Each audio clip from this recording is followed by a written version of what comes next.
There's a toast to the hunters and a prayer for the hunted. It was their game. Let the game begin! Come on, Mason! I'm watching! Their thrill. Have fun yet?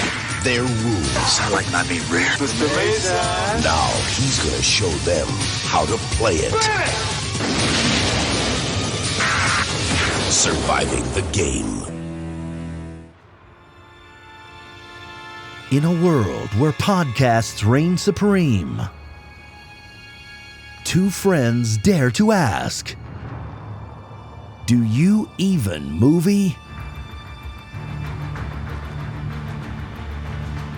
Hosted by filmmaker Henrique Couto and movie aficionado David D. Neuer.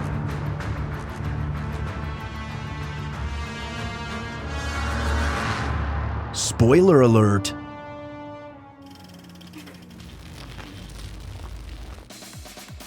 So, David. So, Hen. What's the hardest game you've ever survived? Hardest game I've ever survived? Oh, that's a good one. Oh, man. Honestly, if I actually had to answer that question, it would probably be, there was one time when I was in soccer when I was a young kid, and it was literally sleeting. And this is like a minor league game. Like, this is just kids being kids. So this is baseball? Soccer. Okay.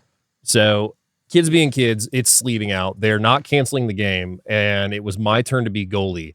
My hands went numb from the gloves because the gloves were so damp and everything from everybody playing and picking up the ball and whatnot.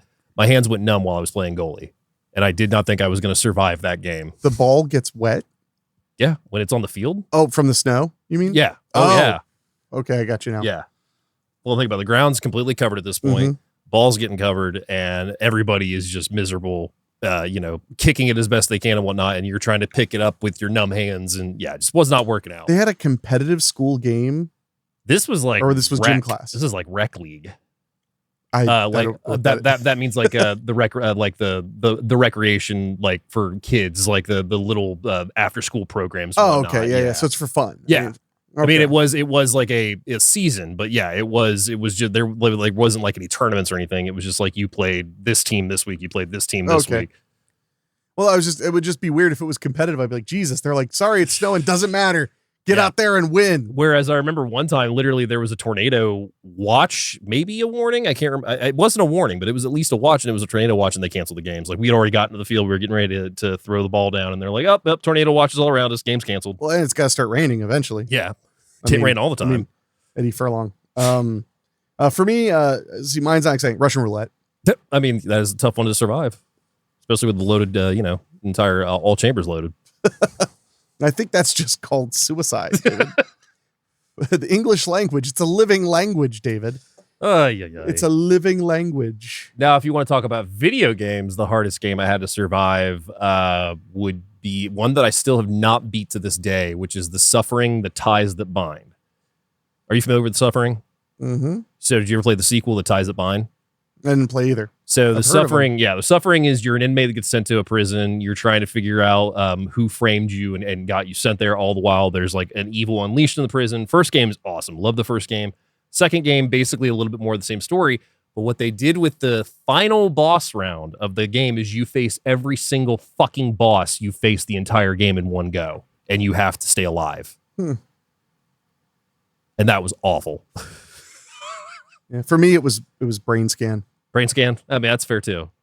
So it was a fun game, though. I mean, incredible graphics. And I got to be Edward Furlong. Murderer. It's my favorite line he delivers in that movie. He just comes in the room, murderer. Watching pornography and getting an erection and using it to rape someone. Oh, God, yeah, the principle. Sir, I'm pretty sure erections don't rape people. People rape people. What is that movie called? I know it's like number 4 is the number at the end of it, but I can't remember what the movie's called that he was showing to the horror club. It's some ridiculous title. Oh, yeah. It was made up. Because weren't they actually just showing like H.G. Lewis? Something like that, yeah. I think it was like Color Me Blood Red or one of those. Yeah. Or Blood Feast or whatever. I think it was Color Me Blood Red, yeah. But no, I never played a lot of games because, you need friends for that. Yeah. So as a kid, not so much. Imagining Milhouse running back and forth with the Frisbee. Oh, yeah. That was pretty much my childhood, you know? Jesus. Hey, well, we're coming off of Father's Day. Why not? Why not? Yeah. Let's talk about playing Did Catch you get by your Yourself. cake? Oh, man. Father's Day blew. I mean, like, Father's Day normally is not my favorite day. Yeah. But that was not a good Father's Day. Not a good day.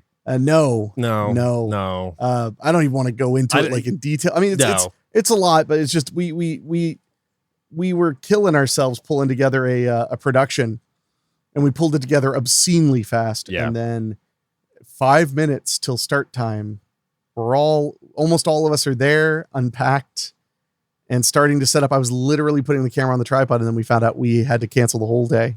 It sucks, man. I'm sorry. It is what it is. I mean, I tried to make the best of it. You know, Yeah. Rachel and I just looked at it as like, well, I guess we'll hang out, have fun, because we were like, we had been working so long, so hard to get ready, and now it was just nothing. Not going to say the reason, obviously, on the air, but I mean, it's a pretty big reason to cancel. I mean, there was completely out of your control. Nothing could have stopped that. As a man of nearly 40, who has done many low budget films and projects and pushed my way through many challenges. Yeah. I am old enough now that when that happened, I told everybody like we're canceled. Yeah.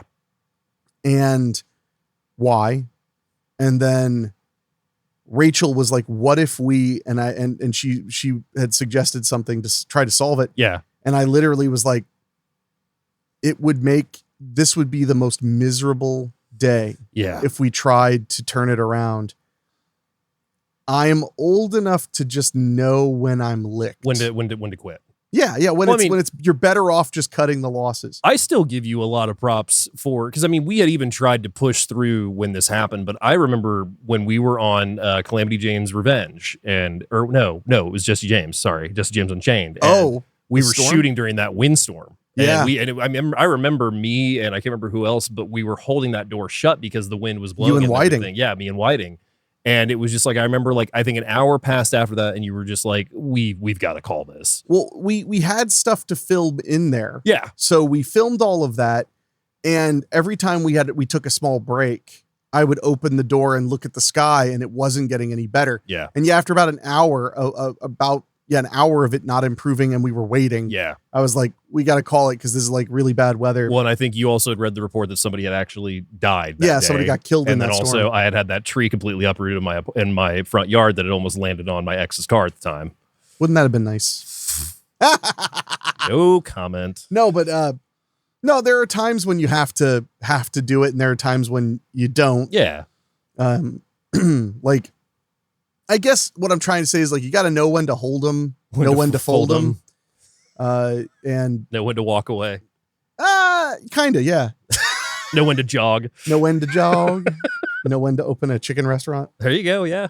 But he tried. It was successful for a bit. It's still successful in Asia. Oh yeah, that's right. Forgot about that. Yeah, the Kenny Rogers chicken. Yeah.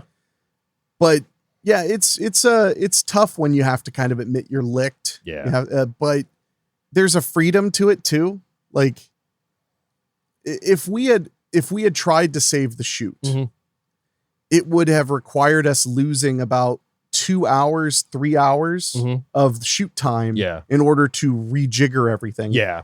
And we already barely had enough time. Yeah. So we would have been stressed to the hilt all day, possibly getting much worse material because of it. And there was that moment where I was like, I don't think that's worth it. Oh, and I mean, there's only so much you can plan for, because like even another shoot story that came to mind is when we were on what was going to be the longest shooting weekend for Haunted House on Surrey Row. And we had planned to shoot, I think, until 2 a.m. that day. And something had happened with an effect. There was a shot that went wrong. I can't remember what it was. And we were still thinking about pushing forward. And then at the last second, you're just like, if we do this, we're just going to wear ourselves out. It's going to make the craft even a little bit probably questionable at that point too. Well, the effect didn't turn out well. Yeah. It didn't. Yeah. And our makeup artist, who's very, very good, he was unhappy with it. I was unhappy with it. So the thought was, I think it was like, I just asked everybody, like, do you guys care if we go an hour later tomorrow, but we all go home and sleep right now? Yeah. and it was unanimous. Yes. And then I think we came back to set 2 hours early to try and do the makeup again. Yeah. I mean, when you're making a feature length movie and your principal schedule is 4 days, maybe a fifth day is pickups, you really can't afford to lose much. No. I mean, you can't really afford to, if somebody's 2 hours late, it's going to be a very hard day. Yeah. If you run overtime, it needs to have a purpose. Yeah. Because if you just, every time you film, you run long and everyone's always exhausted and they expect that from you, you lose a lot of goodwill, and rightfully so. Well, and I think also it had a lot to do with the fact that we were shooting down in a cellar, and had the shelves toppled over yet? Was it okay? I hadn't done that yet. Okay. No, that was a year or so later. A year or so later. Okay. Yeah. I couldn't remember if it was that movie or the next one. It was the next one. Yeah. And that was about a year and a half later. Yeah. Maybe not quite a year and a half, but that was a while later. And but yeah, you don't want to do that to people. That's like one of my big rules is I'll ask people, like, do you guys care if we go late? Usually it's because when that late day ends, the whole film is over. Yeah. So everybody knows, like, this is it. This is the last of it. Yeah. One thing I learned early on working with a friend who, he was a very talented filmmaker, but he wasn't very good with people, is he would say things that I would hear and I'd be like, wow, I'm never saying that on my set. Yeah. Because it like killed morale. And one of them was like, I have this rule on movies. If you can help it, you want to front load your first day, whether it's the first day of 5 days or it's the first day of 2 days of a weekend. And then you're going to come back in another weekend or whatever it is, you want to front load, because no matter how much work you do in one day with a group of people working 10, 12 hours, whatever it is, no matter how much work you do, people are tired at the end of the day. Yeah. Like if you sat at home all day watching Blu-rays and eating pizza, come midnight, you're tired. Oh yeah. Even though you were like a sack of shit all day, you just did nothing. So one time I remember him saying, cause it was at the end of a long day, he was like, everybody just, pump it up and like, we'll get back to sleep because tomorrow's the hard day. And I was like, man, that killed my sense of excitement because I'm already tired. So I always try to, number one, never ever say anything like that. Yeah. And number two, always try to front load that way.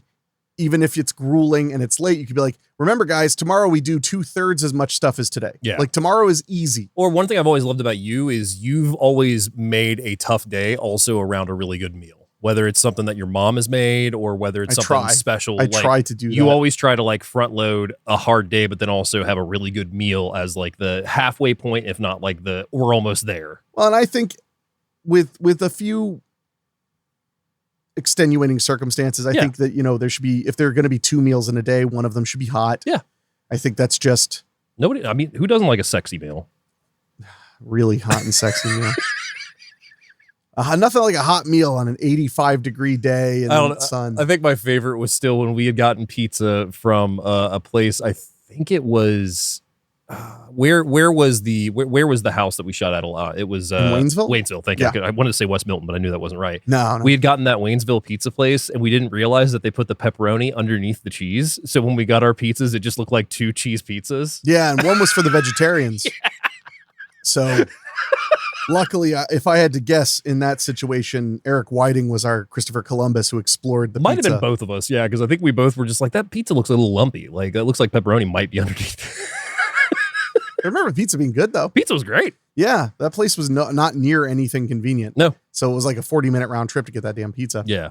So, but yeah, anyway, I didn't even realize I was gonna lead into something I actually had something to say about. I just wanted to get you going. Yeah, it worked.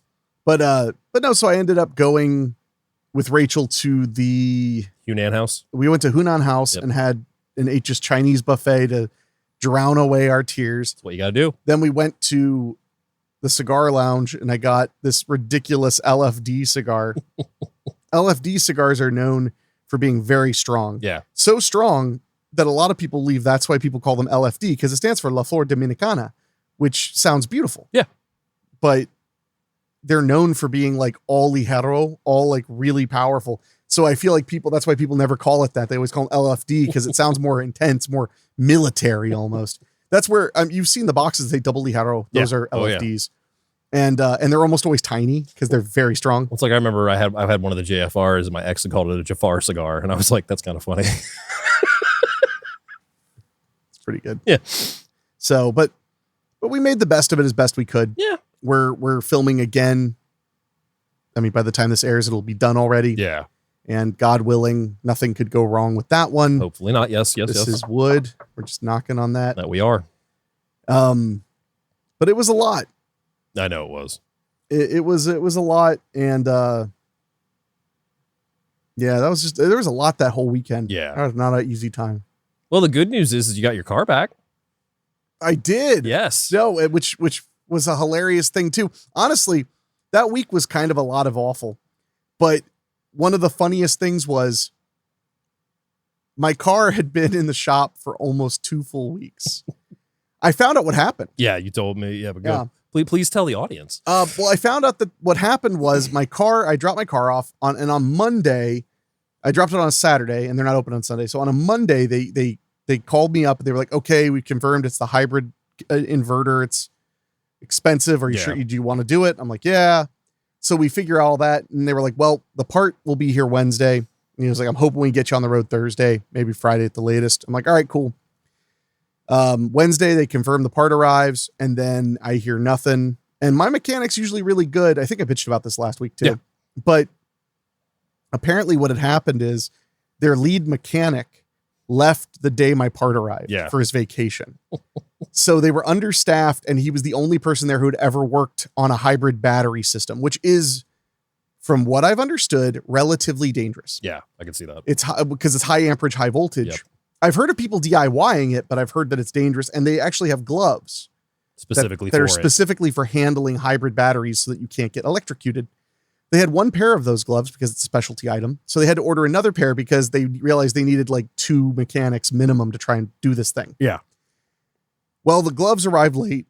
And then when they got there, when they opened the new box of gloves, they saw a big sign on it that said like made of latex. And then the other mechanic was like, I'm allergic to latex. So the car just sat and they said that basically like every day they tried to put an hour into doing something with it. Yeah. And it was just failing every time. So finally I got mad. You know, I was just like, you guys didn't tell me what was going on. And from what I understand now, a lot of them didn't quite know what was going on. Makes sense. Yeah. But so they were like, hey, on a Thursday, like, if I don't have your car to you tomorrow, you're going to go get a rental car and then you'll have the car until I give you your car back. Yeah. So Friday comes, no car. I go to get a rental car. And this was very funny. They'd scheduled me to pick up a sedan or like vehicle from an enterprise. And I was already out to lunch with my mom. So I was like, Mom, just drop me off at the enterprise that they scheduled at. I'm early. If they don't have anything ready, I'll just wait. So I get there and I'm like, hey, I know I'm an hour early, but I'm here for this, whatever. I give my name. And they're like, okay. So, you know, he was like, bad news is the sedan that we were expecting for you should have been here by now so we could clean it up real quick and then give it to you. It's not here. I can put in an order for a sedan from another store and it'll probably be here in about an hour. Yeah. Hour and a half. And he was like, or I can see what we have and just try to get you moving. And I was like, that's fine with me. Yeah. So he leaves and 5 minutes later he comes back and he goes, how's a pickup truck? Would that be all right? Mm-hmm. And I'm like, yeah, a pickup truck's fine. I haven't driven a pickup truck in a long time, but yeah, I don't care. Like, sure. So he's like, awesome. So 3 minutes later, a guy comes out and just has the keys. He's like, let's go get your car. So I step outside. It was a bright red Jeep Gladiator. It was. Which is gigantic. It is. It is a friggin' beast. It is. And I burst into laughter because because it couldn't just be a giant truck. It had to be It's red. not even a truck. Yeah. But fire engine red. Yep. Which just made it even funnier. You just needed the horns. Oh my God. I wish. I'm shocked they didn't come standard because that car was crazy. I was intentionally driving over my curbs and stuff because you can't even feel it. You can't even feel it.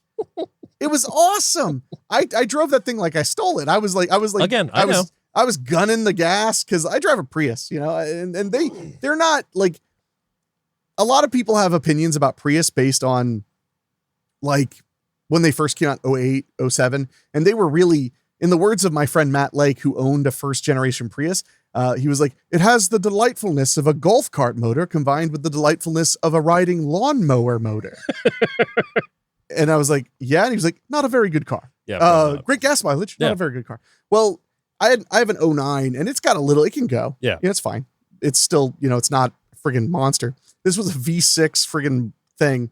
So that was fun. At least I got some fun out of that. I drove it around like crazy. Got to haul some stuff I'd been meaning to haul because I had this massive truck. And it was very amusing driving around in that thing. It was fun riding with you out to the lounge on Friday. I'll say that much. That was the first thing I thought to. I was like, oh, I'm driving the guys to the lounge in this friggin' beast. And the moment that I realized this really isn't for me though, was I was on my way to return it today. And I stopped at the gas station because you want to top off the gas tank. Yeah. And it was I had a half a tank. Yeah. I spent $33 filling that half of the tank. Holy shit. Now, David, I don't spend $33 filling up your Prius in 2 weeks. Yeah. Oh my filling up my God. Prius. My Prius gas tank is 9 gallons. Yeah. It was almost 10 gallons to fill that tank halfway. Jesus. And that's when I was like, yeah, there's a reason I never went big trucks. Yeah. Well, and there's a reason I never went big trucks ever. Yeah. When my Volkswagen died, which, got like 28 miles per gallon on a good day, I was like, I want 44 to 48 miles per gallon, which is what I get on the Prius. And the funny thing is I told somebody that online because I posted a picture of that truck on my Facebook. Yeah. And so people were like, oh, it really suits you. Like, oh, you're going to be hooked. And I was like, it gets 18 miles per gallon. Yeah. And a friend of mine had commented, said like, you'd be surprised. I sacrificed 27 miles per gallon because I realized how much I loved having that like grip and being able to whatever. And I was like, I would be sacrificing 44 miles per gallon. She was like, holy crap, really? And I was like, my Prius is old too. Yeah. Like the newer Priuses do like 51, 52 miles per gallon. I can't imagine you driving that across the country or across the US for that matter. I could, I wouldn't even need roads. Yeah. I mean, you wouldn't. Yeah. You just need a lot of money for the gas. Yeah. Yeah. And the insurance. Yeah. The shocking thing was I actually looked at the prices of like getting one. I was curious. It's only like $6,000 more than a brand new Prius. Yeah. Prius are expensive. So they maintain their value pretty well. Yeah. So that's always been my rule is I try to buy things that maintain value. Macintosh computers. Yeah. I had a Volkswagen. They always hold value pretty well. Prius tend to hold value pretty well. Everybody wants a used Prius because that initial price is so high. Mm-hmm. Everybody wants the cheaper one. Yeah. It was a 2009 with 44,000 miles on it. And I got it in 2014. I had to put money down to see it because the guy flat out at the Toyota dealership was like, everyone wants this car. So if you're serious, I'll do a like $60 hold on your credit card and you can come and look at it in a week because it wasn't even in yet. Yeah. So, and sure enough, like after trying to buy a used Prius, I noticed how quickly they went. I don't know if they're quite that bad now because there's a lot more hybrids in the market. Yeah. But Prius is still kind of like the gold standard of hybrids, kind of. I don't know if that's entirely true or not. I would love to see people get all mad and be like, no, actually, they do so much better with the hybrids on these now. That's cool, bro. But almost 11 years without a major repair on that car. So, hell yeah. But I'm not going to lie. I got a little depressed because when I realized it had been over 2 weeks since I dropped it off. I was like, I literally had that moment where I was like, I would have just bought a new car.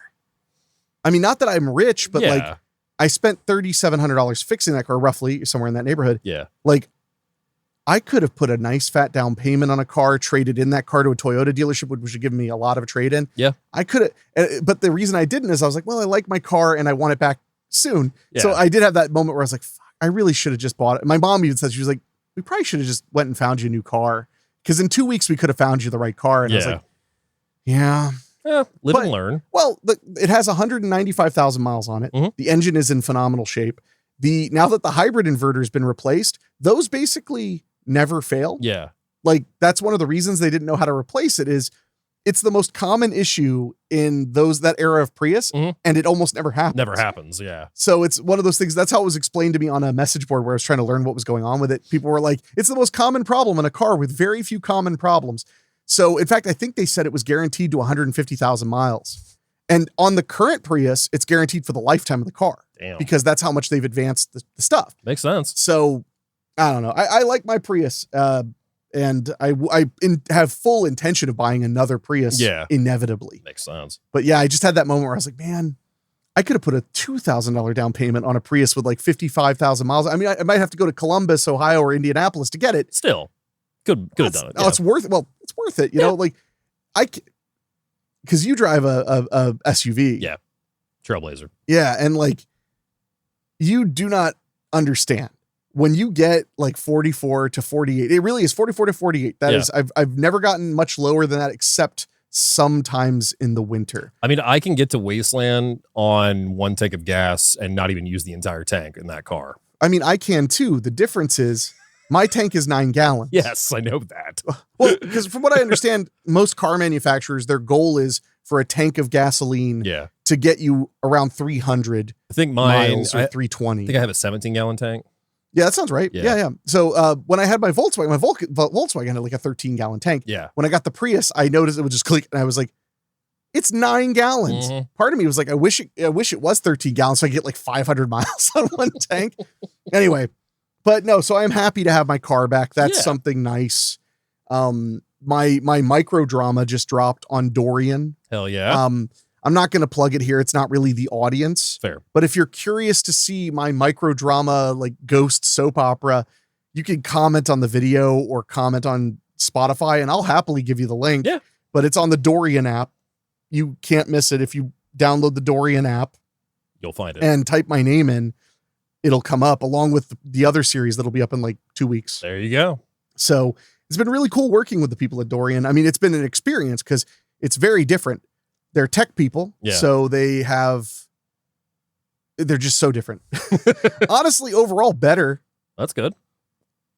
Show business people are kind of silly. It's like, I was talking to our buddy Jake Happy about that. Yeah. And he was talking about Quibi. He was like, I guess Quibi just came a little too late. And I was like, well, no. And I said, no, Quibi did exactly what they wanted to do. They wanted to be a short movie studio. Yeah. So they did what most studios do. They went bankrupt. Yeah. They nailed it. Yeah. They nailed it. There we go. Anyway. So speaking of the adventures last week, we also went and saw Bring Her Back. We did from the directors of Talk to Me. Talk to Me. Yeah. The brother team. Yeah. And I liked it. Yeah. I didn't adore it, but there was a lot to enjoy. It was very tense. Yeah. Very creepy.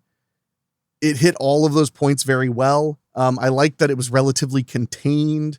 I liked the blind character. I thought that was a really cool way to go with it. Yeah. I had one, and I won't spoil it. No, I feel but they had one huge logic flaw. Yeah.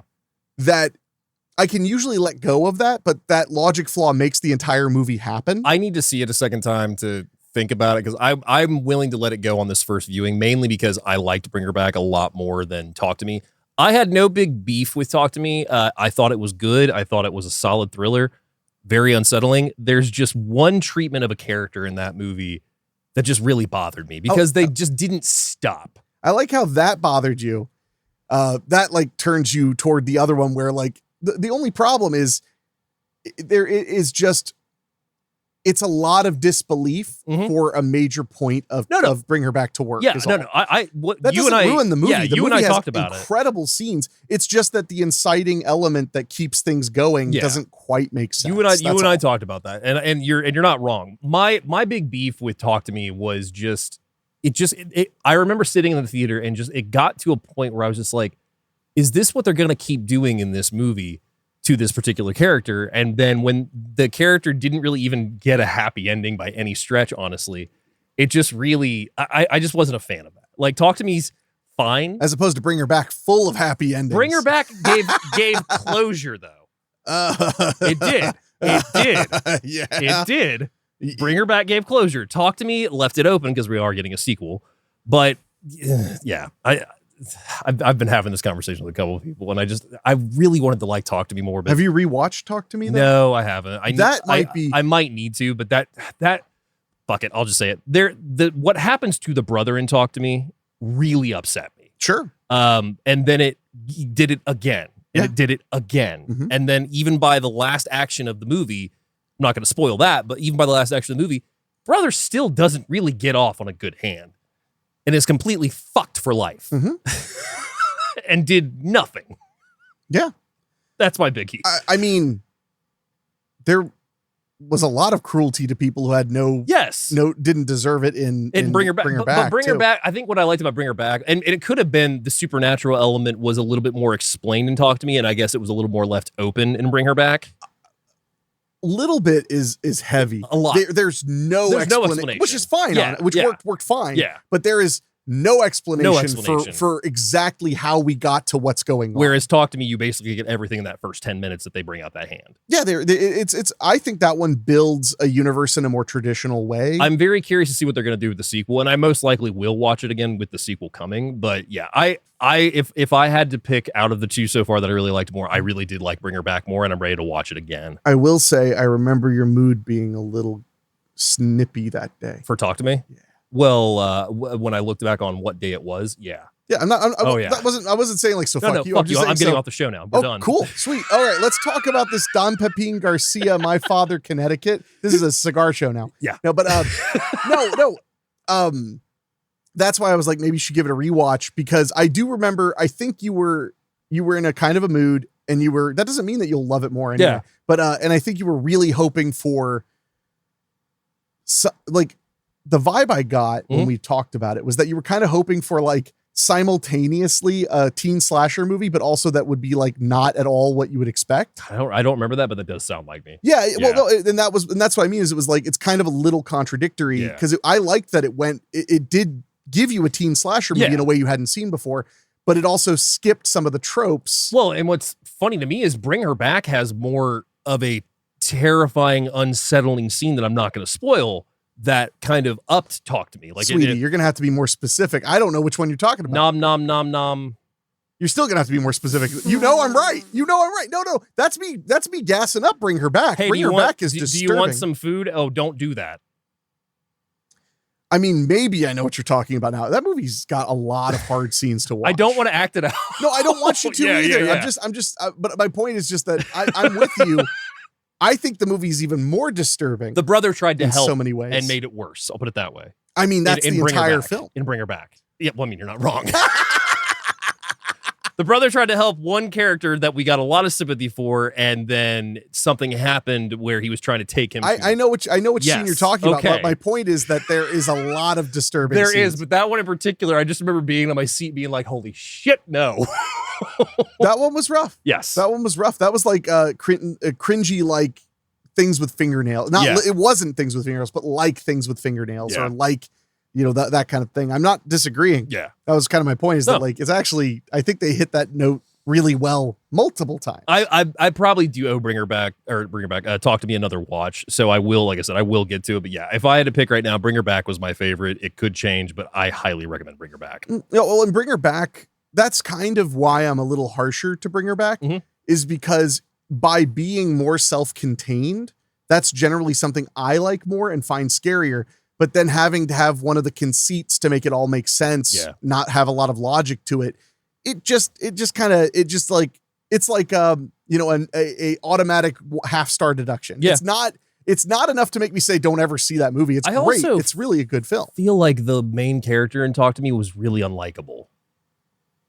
I think they were all pretty unlikable in Talk to Me. I mean, I would agree. That actually, they're all pretty hard to like. Whereas Bring Her Back, I felt sympathy for damn near all of them. Oh, I would agree with that entirely. Yeah. No. That's it's important to state that I liked Bring Her Back. Yes. And it's I'm always harder on a movie when it was like close to 4 stars in my mind, but then it just isn't. It just isn't. I'm going to be a little harsher because I'm like, it was so close to everything I could have wanted. I totally dropped my rating to Talk to Me when we were leaving on Bring Her Back.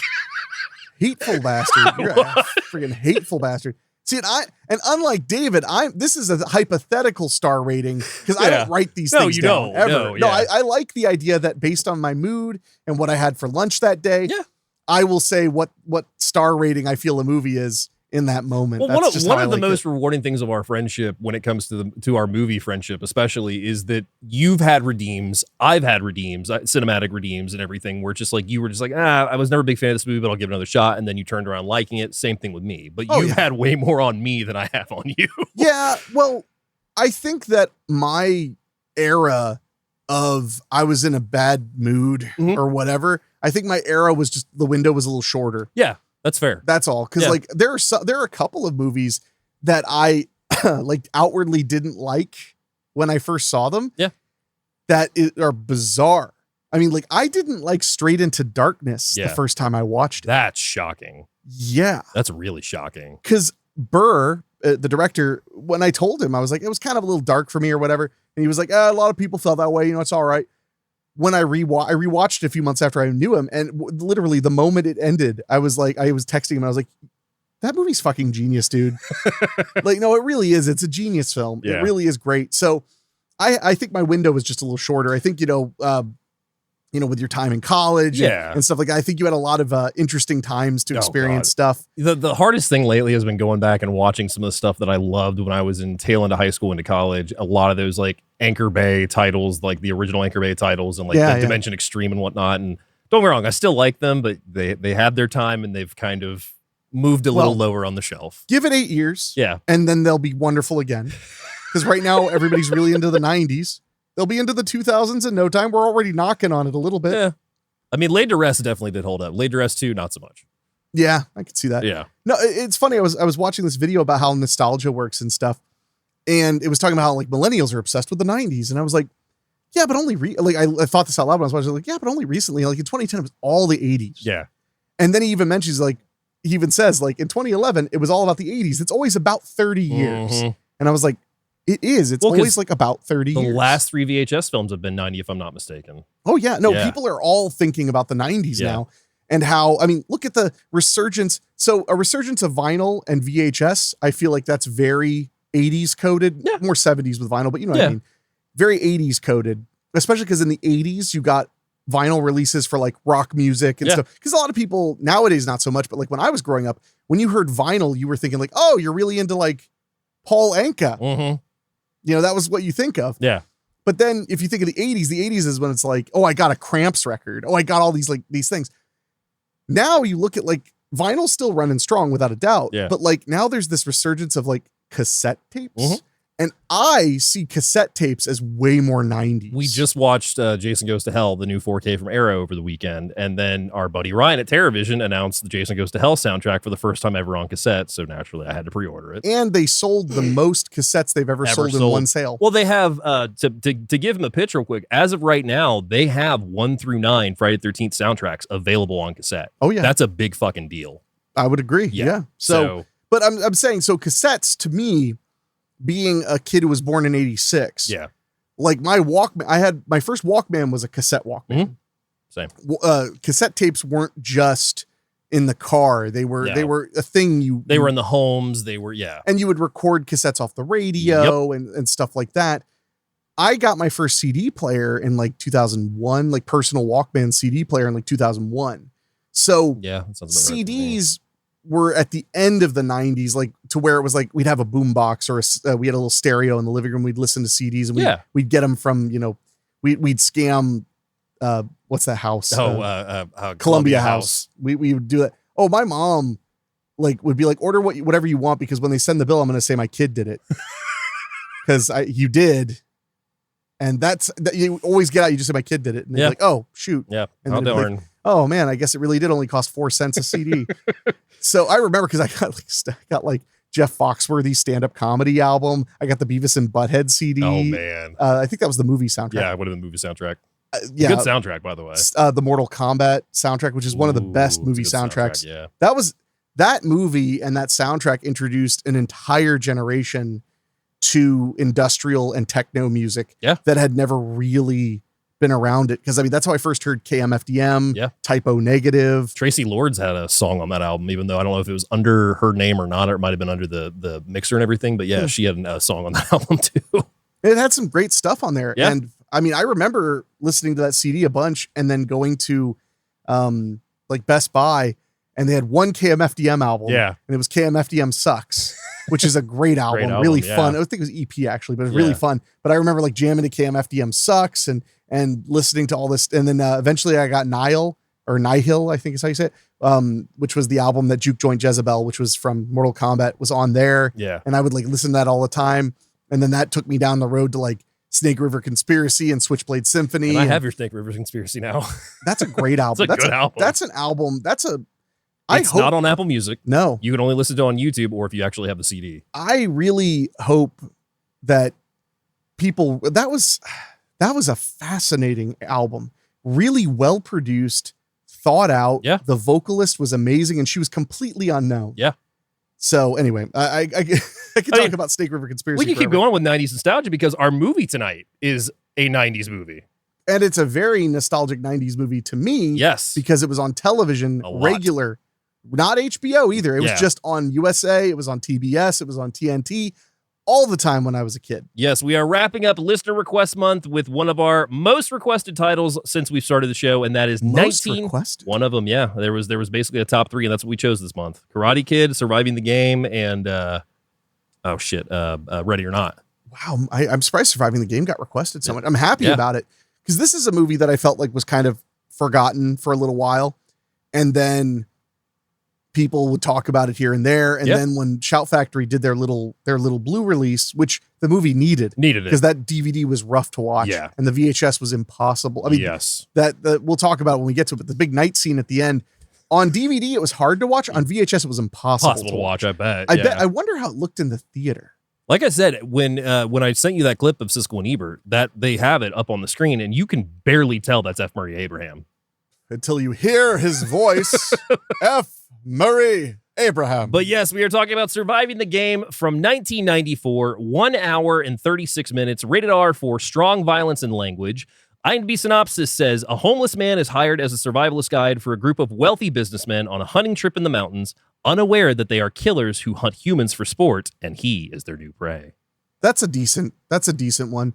The wording, while I don't love it, like putting words like killers in there is smart. It makes it sound, I mean, it's an exciting movie, but it makes it more exciting if you were reading that on the tape. My synopsis, when a homeless man accepts the job as a survivalist guide for several wealthy businessmen in the mountains, he'll have to use his street smarts and instincts when he suddenly becomes the hunted. That's not bad. I don't want to make, this is, my only problem is like spiritual. Yeah.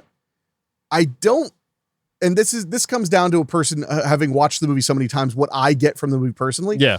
I don't think it's his street smarts and stuff. I think it's just his will to live. That could be. But that's quibbling. That is not like me going, David, you're wrong. Knock the mic over, bust your nose, Well, I mean, we did see him, making those trees smoke in the beginning of the movie. So, I mean, he does carry that over into the forest.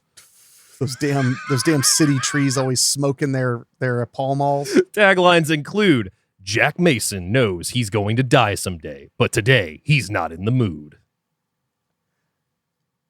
I kind of love that one, even though I don't think that's a good tagline in and of itself. I love it, though. Yeah. How far will you go to stay alive? That's a good tagline. The rules are simple. Kill or be killed. Solid. The ultimate manhunt. The problem with killer, the rules are simple, kill or be killed, is that tagline could be a tagline for like a million movies. Oh, yeah. Because it's so simple, but it works so well.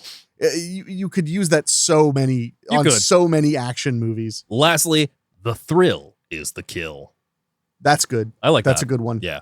At this time, Surviving the Game is currently rentable on Prime and Fandango. Rentable with the new HD transfer that is available now, too, and has not been available for a long time. Yes. No, we were waiting forever to get an HD of this film. Director on the film is Ernest R. Dickerson. He gets his start as a cinematographer. Yes, on some incredible films. So he starts with Joe's Bed, Stewie Barbershop, We Cut Heads in 83.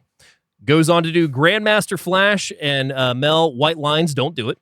All right. In 83. The Brother from Another Planet in 84. He shoots. I haven't seen that in forever. I love that movie. He shoots Bruce Springsteen's video for Born in the USA in 84. That makes sense too. This is something I try to point out, especially back in the day. Yeah. Once you start looking at these credits and start looking at like the side characters and things, you can very quickly tell like shot near New York. Mm-hmm. And Bruce Springsteen obviously loves Jersey. Yeah. And he wants to be near Jersey. Ernie Dickerson hanging out in New York because he ends up falling in. Very soon we'll be talking about when he falls in with Spike Lee. Yeah.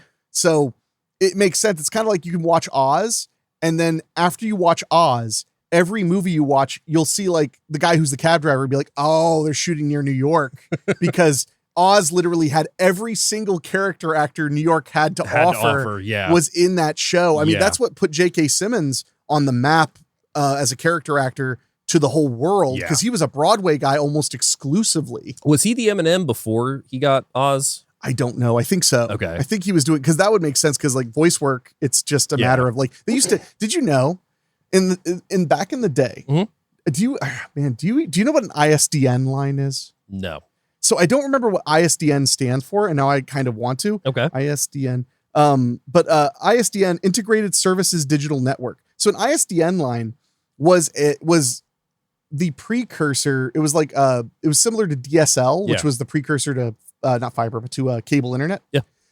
It was a dedicated high-speed line that guaranteed you 128. It could be like variable, but it was a high kilobits per second up and down. Yeah. Slow by broadband standards, but it was dedicated. So that meant that it never slowed down. It was always the same speed. So back in the olden days, if you were in New York City and you wanted to do voice work for a major brand, they would rent a studio and they would have an ISDN line going to whether to the engineer in wherever they are, or just to the board of people. And they would listen as you do, and they would give you notes because they'd be hearing you in what was basically CD quality sound instantly. Yeah. That's also how they used to do radio shows. If people were on remote, like if they did the radio show in their basement studio, which wasn't very common, but when they did, the big thing was like, I want to do the show for my home. I have to get an ISDN line. Have you heard the story about J.K. Simmons going in to record for, there was like a radio thing that they were doing, and they were like, okay, we want you to go ahead and like do it like this guy did. They play a sample and it's J.K. Simmons. And so he's like, I don't mean to, split hairs here, but that's me. And they're like, okay, well, yeah, just go ahead and do it. They went with somebody else. That's funny.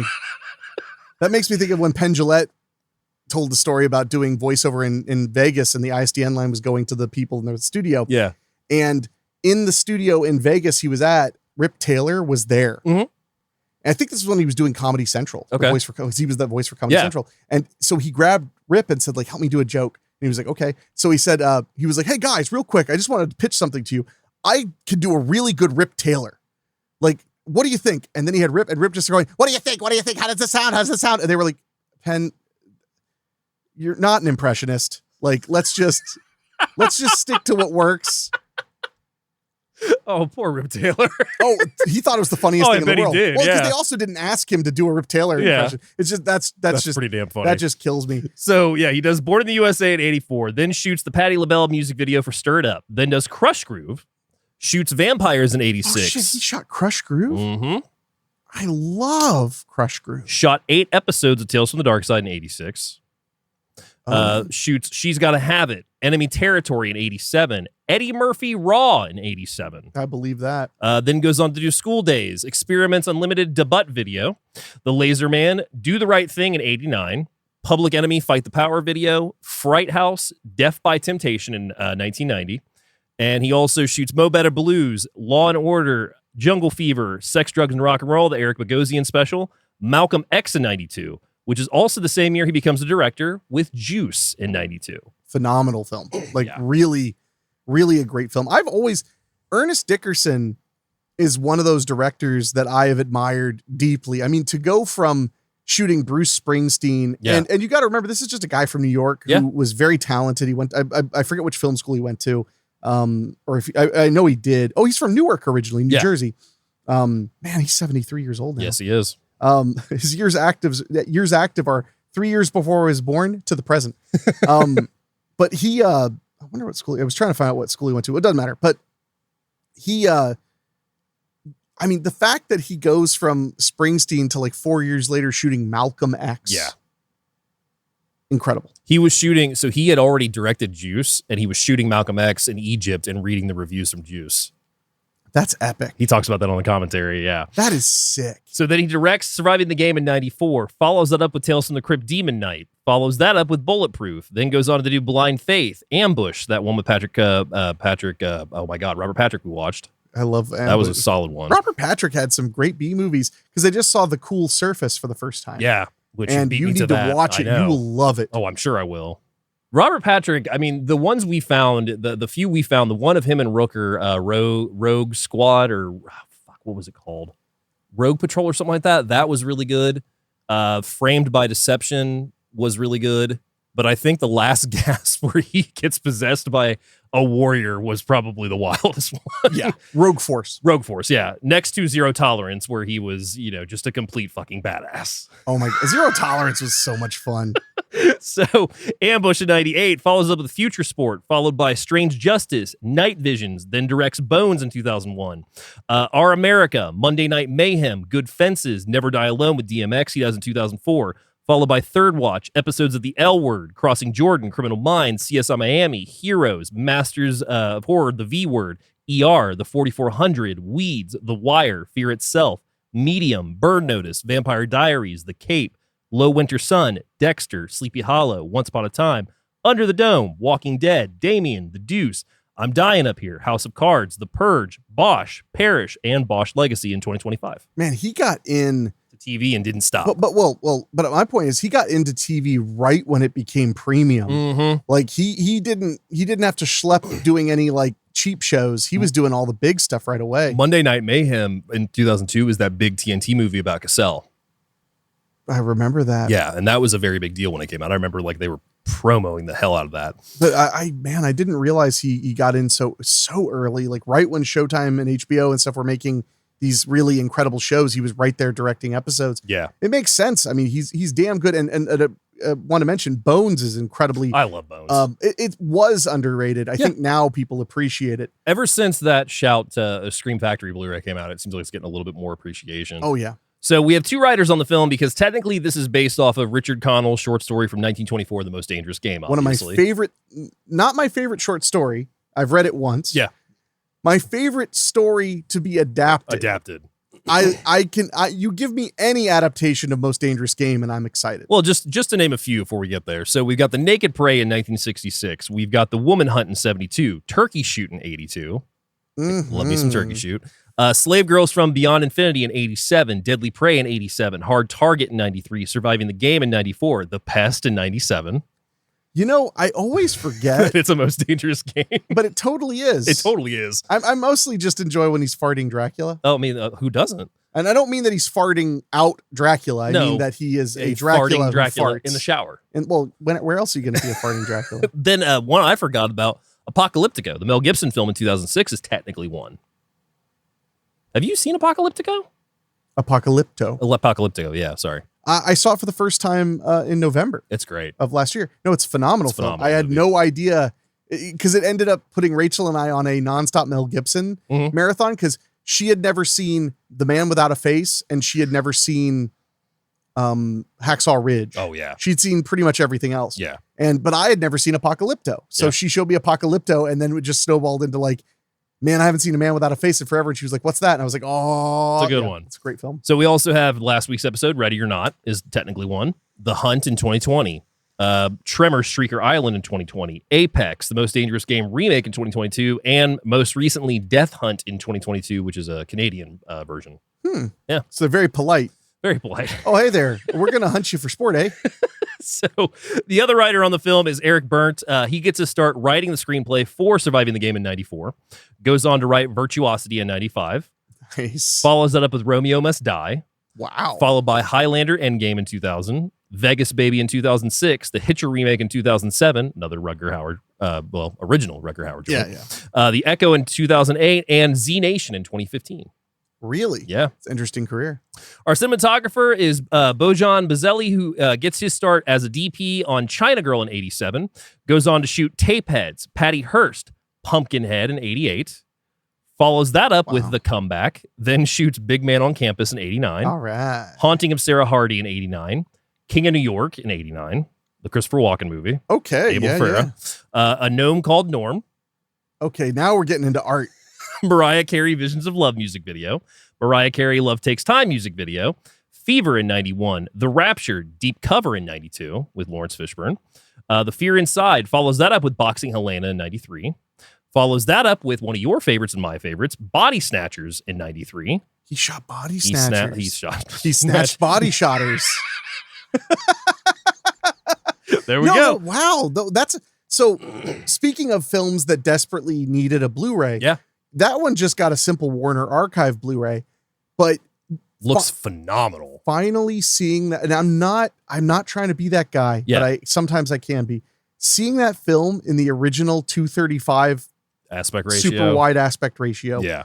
made that movie so much better. Yeah. Because when I watched it in the proper aspect ratio, because what happens with these movies when they're shot super wide back in the day, more so than now, Yeah. is they used to just crop them in to be normal 16:9 for cable. Yeah. That's how I didn't see, oh gosh, the Alec Baldwin bear movie, The Edge. The Edge. I didn't see The Edge in its proper aspect ratio until I bought the Blu-ray, because at the time, like I watched it on Stars or whatever, and it was always cropped in a bit. Yeah. So, but Body Snatchers in particular, every shot tells the story. Mhm. So when you see the shots as they're exactly as they were meant to be seen, Yeah. that movie becomes way scarier. I think honestly, even though there's the history with it about how it was basically taken away from Abel and everything, and the studio did interfere with it massively, I still think it is one of the most underrated adaptations of Body Snatchers in general. We should do an underrated adaptation month. I'd be down for that. Like, because we could start with that, and just you know what, a lot of them will be from the late 80s and the 90s. Yes, they would be. And I bet you almost all of them would be from like 88 to like 2009. Probably. So he does Body Snatchers in 93, follows that up with California with a K, the Brad Pitt movie. I love me some California. Shoots Sugar Hill in 94, then shoots Surviving the Game the same year, follows that up with Dangerous Beauty, The Ring in 2002, then shoots Mr. and Mrs. Smith in 2005, Hairspray remake in 2007, G-Force in 2009, Sorcerer's Apprentice in 2010, Burlesque in 2010, Rock of Ages, The Lone Ranger, Pete's Dragon, Spectral, Cure for Wellness in 2016, Six Underground for Netflix in 2019, Underwater in 2020. Oh, shit. Snake Eyes in 2021. Follows that up with Murder Mystery 2, the Adam Sandler movie for Netflix in 2023, and most recently shot Peter Pan and Wendy in 2023 for Disney+. Wow. Yeah. That's a hell of a career. Yeah, it is. Because I was wondering, I now no longer wonder, but for a second I was wondering, I was like, I wonder what it would be like to be the DP for a guy who started as a DP, but he was already, his credentials were pretty sick by the time he got to Surviving the Game. Oh, yeah. Because California is a great film, very underrated. Yeah. Really good film, and it looks great. Yeah. It's very, this dude has chops. Boxing Helena is one I really, really want to see again, but getting a copy of it right now is fucking hard. Yep. God. Yeah, it is.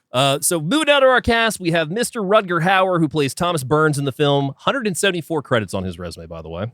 Not surprised. Not at all. So starts with Manjur Hardquin in 68, follows it up with Floree in 69, Turkish Delight in 73, Hard to Remember, Willoughby Conspiracy, Cold Blood, Soldier of Orange, Mysteries. Then his first U.S. movie, for the most part, is 1981 Nighthawks with Sylvester Stallone, where he plays a terrorist. Nighthawks a lot. Yeah. That's a great film. Goes on to star in Channel Solitaire, follows that up with Inside the Third Reich, then does Blade Runner in 82. That would put you on the map. Yeah. Then he follows that up with Eureka, goes on to The Osterman Weekend, A Breed Apart, Lady Hawk in 85, then does Flesh and Blood, The Hitcher in 86, Wanted Dead or Alive in 86, Escape from Sobibor in 87, Legend of the Holy Drinker in 88, Blind Fury, The Blood of Heroes, a.k.a. Rise, Salute of the Juggernauts is the other title it goes by. Then he does Law of the Desert, Wedlock, Past Midnight, Split Second, Buffy the Vampire Slayer in 92. Oh, man, he's so good in Buffy the Vampire Slayer. Blindside in 93, Arctic Blue, then does Surviving the Game in 94, Nostradamus, Fatherland, Crossworlds, Omega Doom, The Call of the Wild, Blast in 97, which was that terrorist Olympic swim team movie that we watched. Yes. Mm-hmm. I'd love to watch Call of the Wild again. Call of the Wild's good. Breeders in 97, Merlin, Simon Magnus, Partners in Crime, The 10th Kingdom, Slow Burn, Turbulence 3, Heavy Metal in brother. 1999, or excuse me, 2001. Then he does The Room, which he directs in 2001, not that one. I didn't think it was that one. But. Last Words of Dutch Schultz, followed by Confessions of a Dangerous Mind, Alias, Dracula 2, The Ascension, Smallville, Salem's Lot remake in 2004, Sin City, Batman Begins, Dracula 3 Legacy, Poseidon Adventure remake in 05, Hunt for Eagle 1, Minotaur, Dead Tone, Moving McAllister, Bride Flight, Price of Motor City, Spoon, Hobo with the Shotgun in 2011, one of my favorites, follows that up with The Right. Then, unfortunately, in 2012, he stars in Dario Argento's Dracula 3D. I think you'd be kinder to that film if you saw it in the theater in 3D. Maybe, but It's that praying mantis scene though. It's more of a spectacle. Yeah. I lucked out. I got to see it. I in the will theater. say there is one thing I really like about the movie, and it's not really a spoiler because it's been out over 10 years at this point. But I love the scene where the townspeople meet in the tavern, and you find out that they've secretly been working with Dracula and covering his tracks, and they're going to stop, and that's why he kills them all. I love that little story element. That's a cool element. Yeah. I would agree very much. I really like that element. So Wilfred in 2014, True Blood, Scorpion King 4, Quest for Power, Gallivant, Last Kingdom, Drawing Home, Gangsterdam in 2017. Follows that up with 24 Hours to Live, Channel Zero, Corbin Nash, The Sister's Brother in 2018, and Iron Mask in 2019. We unfortunately lost him in 2019, July 19th, at age 75 due to a short illness. It didn't specify what exactly. Man, I mean, Rutger Hauer is incredible. Oh, yeah. And he's one of those guys who kind of became like Dennis Hopper and a couple of those other guys who were like the perfect, like heavy, and they'd be in a smaller movie. They'd be in a bigger movie. I remember what a big deal it was when he got in The Dark Knight. Yeah. Because he had kind of been only doing the smaller movies. stuff. Yeah. And then all of a sudden he was in, it was the same thing. They put, Eric Roberts in one of those. Yeah, in the Dark Knight. In the Dark Knight. Yeah, he's in a gangster. That was another one too, where he was like, he had at that point he was starting to be mostly just on TV and in little B movies, and then all of a sudden he got his cachet went way up again because he was in the Dark Knight. But it's no Halloween puppy. It is no Halloween puppy. Hey, I love Eric Roberts, and I love his. Have you heard like when he talks about doing? He's like, I like to work. Shut up. Yeah, like I love that. I have his autobiography. I need to listen to it. You also need to see all the Stalked by My Doctors. We need to watch those. Like we need to just binge all 5 of them one day. I would love to, honestly. So we also have in the cast Ice-T, who plays Jack Mason. He gets his start in 1983 in Fame. Then goes on to do Breakin' in 84, followed by Breakin' 2, Electric Boogaloo in 84. Follows that up with Rappin'. Then gets his big start in New Jack City in 91. Follows that up with future episode Ricochet in 91. Did you ever read the Ice Opinion? His first book? Yeah. It's really, I've heard really it's good. It's really good. But my favorite thing about that is when because it was New Jack City's the one where he plays a cop. Yeah. Yeah, that's what I thought. Yeah. So I just want to make sure I remembered it right. So he talked about how he was worried about playing a cop. Yeah. Because, his everything. Yeah. The Cop Killer song on top of. Oh, we'll talk about Cop Killer. On top of inventing gangster rap. Yeah. Which I do believe he invented gangster rap. I believe 6 in the Morning is the first gangster rap song. Come at me. I don't care. But the way he described it in the book is he went to some of his friends, from the hood and was like, what do you think about me playing a cop? And they were like, well, are you playing like a bad cop? Or are you playing a good cop? And he'd be like, I'm playing like a good cop, like a cop who means well. And he's like, then I don't see a problem. Can I be in the movie? That's funny. Well, then the joke was, because then he was like, so then I contacted my buddies in the penitentiary. Yeah. And they said, well, is he a bad guy or a good guy? He's like, no, he's a good guy and I'll be able to like do something good with him. They're like, awesome. Then I say, do it.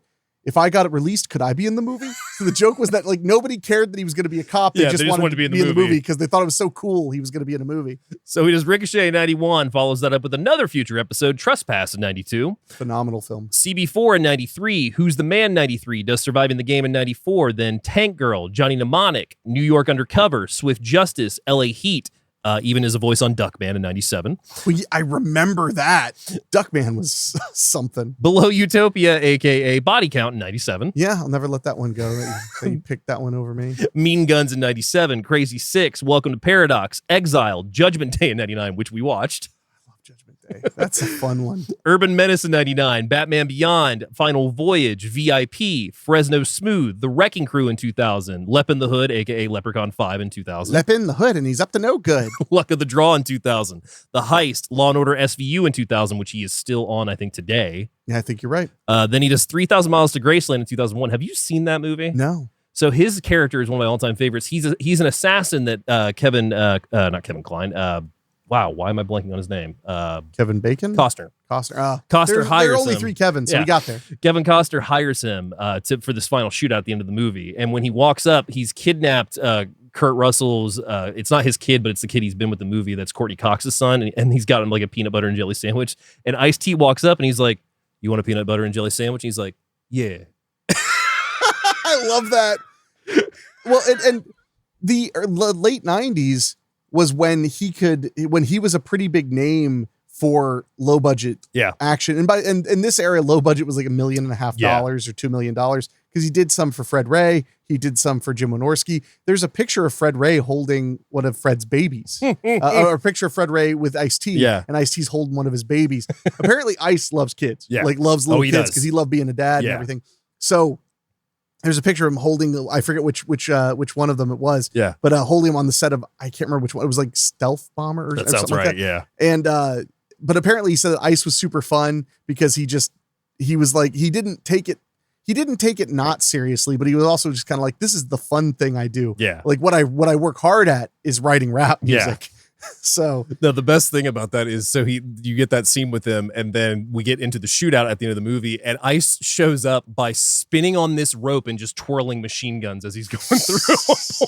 that's so good. Okay. So he does Deadly Rhapsody in 2001, Our Xmas in 2001, Air Raid. I like RXmas. I watched it a while back and wasn't a big fan of it. I probably need to revisit it. I think it's an acquired taste. I think Yeah. RXmas is like, if you like, Well, is like liking sardines on It's toast. a label Ferrara. Later Ferrara. Can't talk tonight. A later Abel Ferrara film. Label Ferrara. Ladle Ferrara. Speaking of Body Snatchers, which Abel Ferrara directed. So, but yeah, then he does Air Range, Ablaze, Gangland, Stranded. He does a voice in GTA San Andreas in 2004. I remember that. Up in Harlem, Law and Order, The Other Guys, which he's the narrator of. Yes. Mhm. Ah. Gears of War 3, 30 Rock, Once Upon a Time in Brooklyn, Cross the Line, Chicago PD, Younger, Unbreakable Kimmy Schmidt, Blood Runners, which was basically Boardwalk Empire with vampires, and he was the head vampire. Sounds a lot cooler than it was. It was not that good. It was not. I remember Blood Runners. Deadly Class in 2019, Ugly Dolls, Borderlands 3, SNL, Payday 3, and most recently was on Rick and Morty in 2023. Oh. Yeah. So also on our cast, we have Mr. Gary Busey, who plays Doc Hawkins. Busey. 184 credit on his resume. Not surprised again. Nope. Gets his start in 1967. He played a lot of hippies early on in his career. Imagine. Yeah. Does The Love-Ins in 67. Do you think he got do you think he was playing all these hippies and then one night he fell asleep with chewing gum in his mouth and he had to cut all his hair off and somebody went, "Oh, you're a psychopath." Once you're hairless, you're like a bear. You're way scarier with no hair. Yeah. So he does The Love-Ins in 67, follows up with Wild in the Streets, Dan August, Angela Hard as They Come, The Magnificent Seven Rides Again in 72, Dirty Little Billy, Bonanza, Kung Fu, Last American Hero in 73, Thunderbolt and Lightfoot in 74, which is probably one of his earliest big roles. Follows that up with The Law, goes on to be in Gunsmoke, Beretta, The Gumball Rally. Star is Born in 76, where he plays Chris Christopherson's handler. Well, I don't know much about him pre-80s. Yeah. He's in a lot of good stuff early on. Does Straight Time in 78, the Buddy Holly story in 78. Okay, that one I love. Yeah. Very impressive Big performance. Wednesday in 78. Carney in 1980. Fooling Around in 1980. DC Cab in 83. The Bear in 84. Insignificance. Then does Silver Bullet in 85. Follows that up with an appearance on The Hitchhiker. Then does Let's Get Harry in 86. Then the same year, he does a little film, also future episode, Eye of the Tiger in 86. That is a motion picture. It is a motion picture indeed. And if you're worried they're not going to use the song Eye of the Tiger, don't worry. Yeah, don't worry at all. Lethal Weapon in 87, so he did that immediately after. And that's the one that really kind of Shot established him as a character actor in everything. Well, because then he follows Lethal Weapon up with, in the same year, Bulletproof, Butthorn. Watch out, Butthorn. Did I ever tell you how I saw that movie for the first time? I just found out recently that Fred Ray was the one that kind of wrote that movie. He developed it, and then it got taken out from under him. Yeah, in the book. Once they boosted the budget, they just kind of swapped him out. Yeah. But I saw that movie back when my TV was the broadcast channel was on all the time. It was on one night when I was getting ready to go to sleep. And so no sleep. No, not the moment he said Butthorn. Not only did I start watching it, but I text messaged Andrew Shearer, my buddy, and was like, because he always was up late, and this is probably midnight or so. Yeah. And I just said, I'm watching this movie called Bulletproof. And he immediately replies, instantly goes, I think they really thought Butthorn was going to happen. Everybody was going to be saying Butthorn. He says it a lot in that movie. Yes, he does. BT Dubs, by the way, I know we're on the air technically right now, but I just got an extra copy of that. Do you want it? Because it's hard to come by, and I found it for cheap because Shout put it out in a 4-pack. Yeah, I'll take it. Okay. That'd be great. It's yours. Dangerous Life in 88. Hider in the House in 89. Now, whatever you think about Hider in the House, that poster is amazing. Excelsior. I think this is like the third time we've talked about Hider in the House on this show. That poster, though, he's just behind a window all lit with all blue. Busey'd. And just looking on.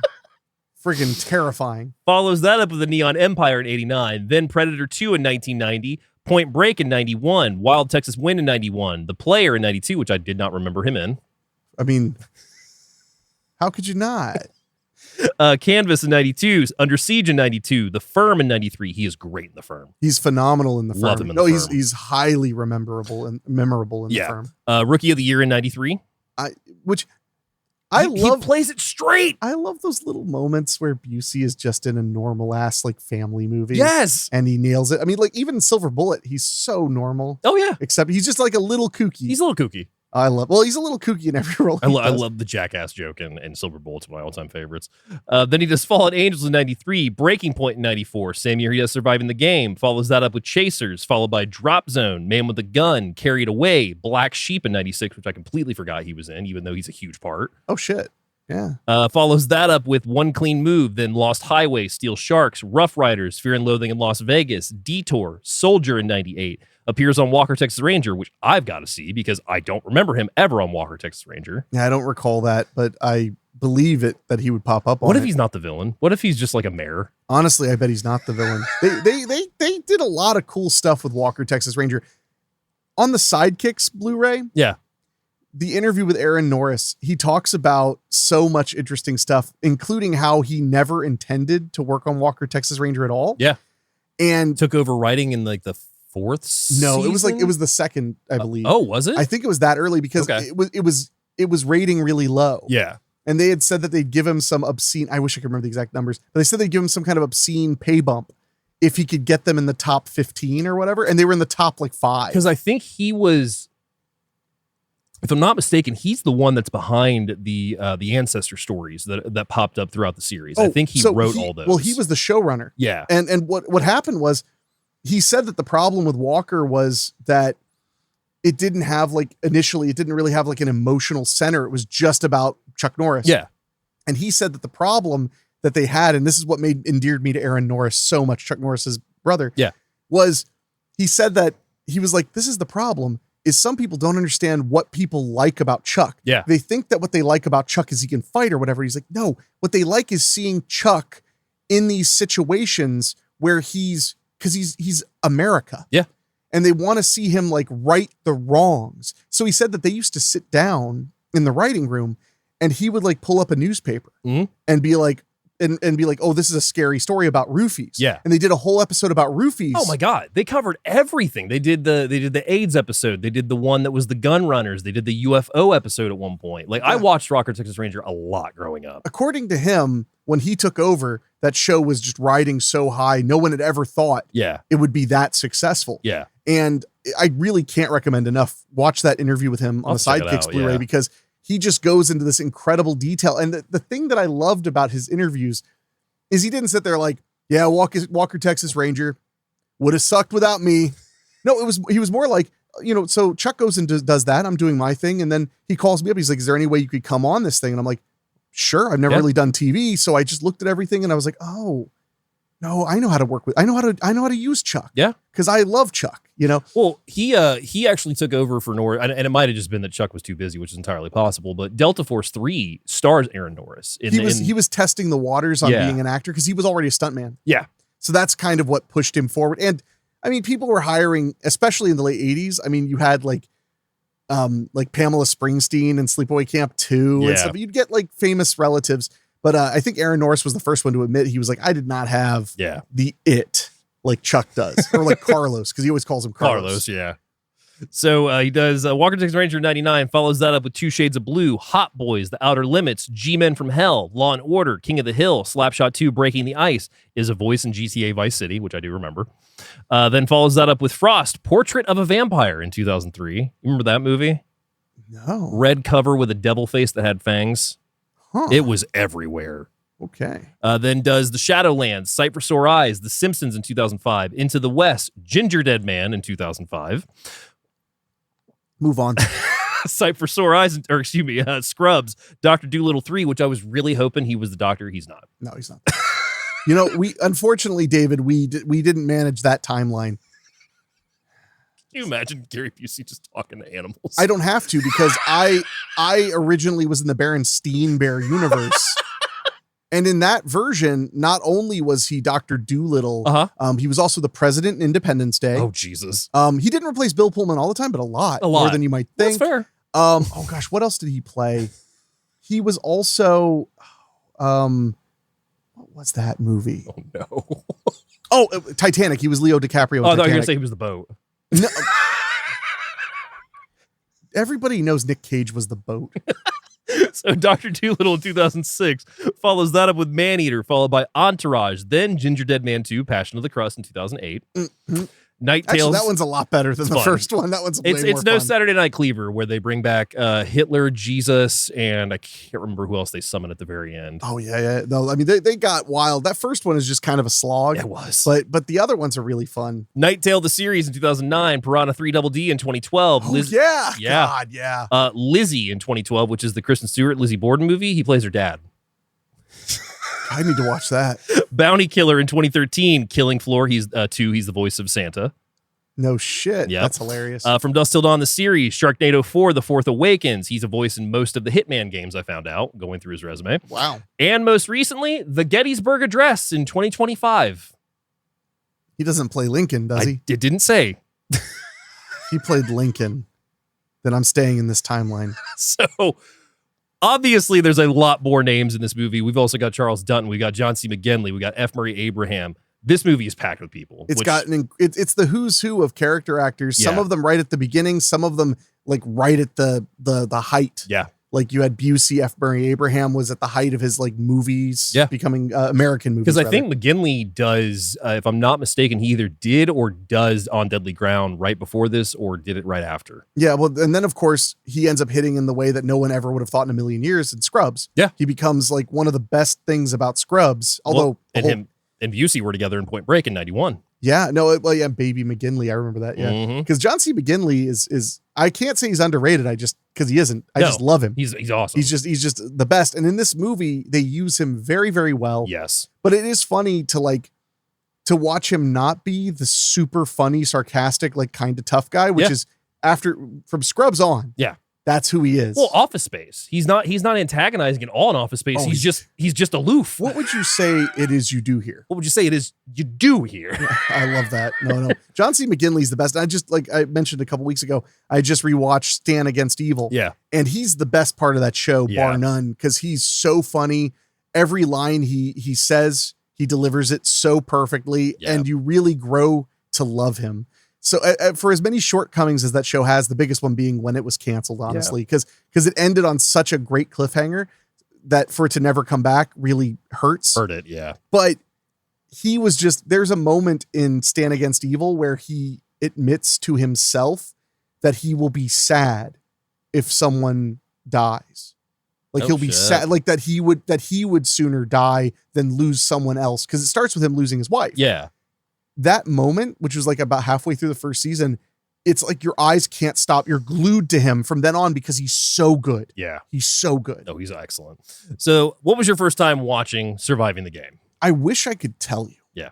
Because this was a film that was ubiquitous on USA, TNT, TBS when I was a kid, playing mostly Saturdays.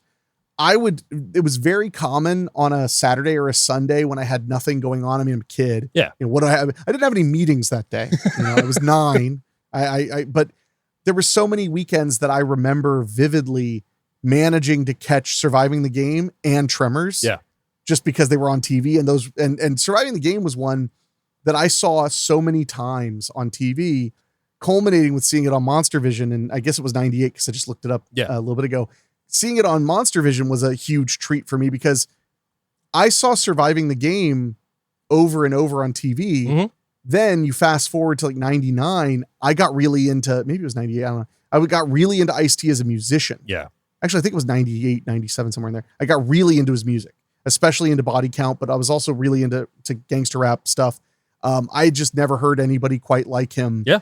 And you got to remember, like when I was, 7, 8 years old, I had MC Hammer cassette tapes. Yeah. Like we loved Hammer. You love the Adams Groove. Brother. No, I thought that was the coolest thing ever when he was involved with the Addams family. So I remembered that, but I remember when I was listening to Ice-T just going like, whoa, this stuff's blowing my mind. Yeah. Because he's such a great writer and he's so intelligent. He's so good at expressing things.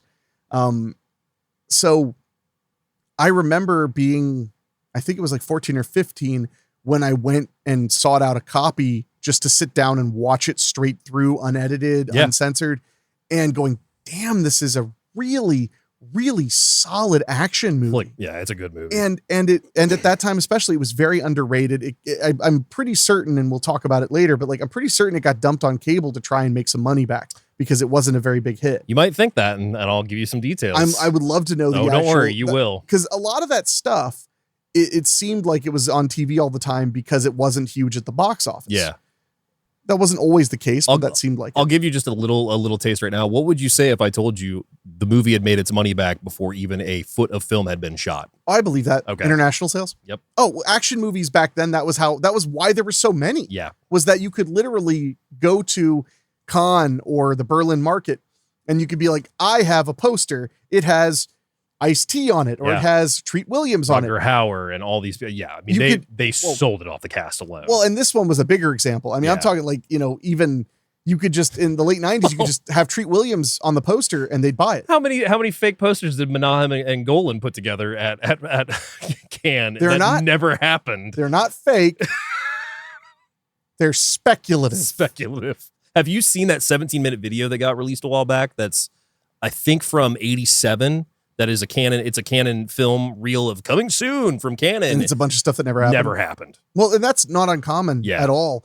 Back then, you really could, because Corman was so good at this, better than anybody else, because the method was they would be like, I went to Cannes and we sold let's say a small movie. We sold $500,000 already. Yeah. Like all we have to do is deliver the movie and the money's ours. So we're going to make $1 million, $1.5 million, or $2 million or whatever. And we'll nearly be broken even by the time it's done. Yeah. And then all the receipts will be cake. Corman would be like, they gave us $500,000 for these, for Don the Dragon Wilson movies. So we're going to make them for $300,000 and I'll be $200,000 in profit when the movie's done. That sounds like Corman. That's why he was at the top of his game in many ways until the day he died. Yeah. Because all of his competitors, including Menahem, Golan, and Globus, they were all like, we got to be bigger. We got to go bigger. We got to go bigger. Dino De Laurentiis, got to be bigger, got to be bigger. Yeah. These guys were all obsessed with it. And Corman would just be like, I can make a movie and have it be $100,000 in profit before I even license it to Showtime. Yeah. And that's why he is Roger Corman and everybody else are great. I mean, like those De Laurentiis movies are great, but they're like a nostalgia kick. They are. Because we remember like, it's one of those things where you look back and you go, man, wasn't it great when Canon was able to crank those out until they went bankrupt? Man, wasn't it great when New World Pictures, after Corman sold it, when New World Pictures would make all these wild movies until they went bankrupt because they didn't actually do that well. There are so many examples like that. One of my favorite things lately has been anytime Dino De Laurentiis has been involved in a movie and going into the trivia, there's a list of actors that as soon as they heard his name would exit the project. Yep. Or they would get excited because they knew that idiot would cash a check for anything if he was convinced it was good. Yeah. Because he paid out the ass for Stephen King stuff that he didn't even read. Yeah. Oh my God. So my first time watching Surviving the Game, it had to have been on TNT as far as like in the background, like not realizing what it was. But it wasn't until I was in my 7th grade English class and we were reading Most Dangerous Game. My teacher, who actually just retired this year, brought up Surviving the Game. Now, she did say that it starred Ice Cube. So when I first found the movie, I was just like... Your little Troy, Ohio teacher confused Ice Cube and Ice-T. I'm shocked. Yeah. Because I was like, how have I never heard about this movie? I can also guarantee one of the reasons you confused was because at the time you were in school was when Ice Cube was in everything. Everything. I mean, the Friday movies were out and all that stuff. Yeah. So he was very much a name in movies. So she told the class about Surviving the Game and like gave us like a synopsis of like, it like described the scene of like the pig's head and like them shooing him out the door and everything. And I was like, holy shit, like I got to see this movie. So Immediately after I got out of school, this is when I was walking to my parents' workplace. I walked over to the library, found a copy of it, took it home. Watched it that night, realized I had seen bits and pieces of it growing up. And I was like, oh shit, this is that movie. Because yeah, it was usually around the same time as Tremors and stuff being on. So I had never seen it, had never heard of it, watched it that night and was just like, this is really good. And then I like proceeded to watch it, I think like 3 times while I had it loaned out. So funny thing. So I was like, wow, this movie's awesome. Then later found out that Ernest Dickerson had directed another film that I had been obsessed with since I was really young. I had, it's probably still in my closet somewhere or one of my closets. I had a VHS of Demon Knight. Oh yeah. And that was a favorite of my sister's because she loved Billy Zane. So, and then I inherited a lot of her tapes because she'd become too cool for something. And then it was mine now because she was like 9 years older than me. So she was a teenager. She'd be like, yeah, you can have my stupid Demon Knight tape. You can have my stupid, parts 1 through 5 Nightmare on Elm Street tapes. I don't need those anymore. I'm like, yeah, give them here. Oh, well, she also gave me all her R.L. Stein books, That's like the awesome. Fear Street and earlier, not the Goosebumps stuff. Yeah. So I was like, yeah. So when I found out he'd made Demon Knight, that was another movie that I didn't know other people appreciated it until it came out on DVD a way later because I just always had a tape around. Yeah. But I didn't know if it was just kind of a movie I loved. I had not caught Demon Knight. Like I would usually catch it right around the same part, which was usually when he was tormenting Dick Miller's character. I would usually catch it from there and then watch the rest. I remember the first time I actually was like, oh my God, Demon Knight's going to be on. I'm going to watch it from start to finish on TV. I was so amped. Well, see, this is a reminder that you're a baby because I remember when they started showing it on regular TV. Yeah. But I never really caught it on Sci-Fi Channel or whatever. Yeah. Because by then I was up there and I was buying DVDs. You could watch it uncut. Yeah. Well, I'd seen it a ton because we had the tape, man. I remember so clearly because I would dig it out every now and then and be like, I'll watch Demon Knight again. First time I ever saw it uncut was because my uncle had burned me copies of Bordello and Demon Knight because there was a time where those DVDs were actually kind of hard to find. Yeah. And he had burned them for me. And that's how I saw them finally uncut and then never stopped watching them, obviously. I would say clearly. I'll never forget that Halloween at midnight movie at my house where I was like, how about Demon Knight? Yeah. Friggin' one of the best calls ever made. It was a good call. On a midnight movie. So Surviving the Game opens. We are in a back alley in Seattle, Washington, and we're seeing a guy take out some trash. He's throwing it away, and we see Ice-T as Jack Mason come out from behind, and he starts going through the trash. We see that he's also feeding a dog that he has with him that he calls Migo, I believe. Oh man, it was a weirder name than that. Okay. It was like, I the name is escaping me right now, but it was kind of an odd name. And I want to mention this Ice-T. A lot of people hated on this movie because they gave Ice-T dreads. I don't know if you ever heard about that. Because I'm not they surprised. Hated it. They hated it because he had been the ponytail guy forever. Forever, yeah. So I remember even Andy Kopp, my movie mentor growing up. He was like, I like that, but like those dreadlocks. Like, and the IMDb message boards used to be ripping about the dreadlock. They just hated that element. I can imagine. And it was funny because some people were just like, he looks lame in them. And some people were like, what are they trying to make him look more black? Yeah. Like they were saying that it was an offensive thing to give him like a stereotypical homeless guy look. Probably also the same people that said Marked for Death with Seagal was too racist of a movie because of the way that they portrayed the villain in that. Oh. Well, thank goodness we rectified that with the way Busey does Native Americans in this very movie. Oh my God.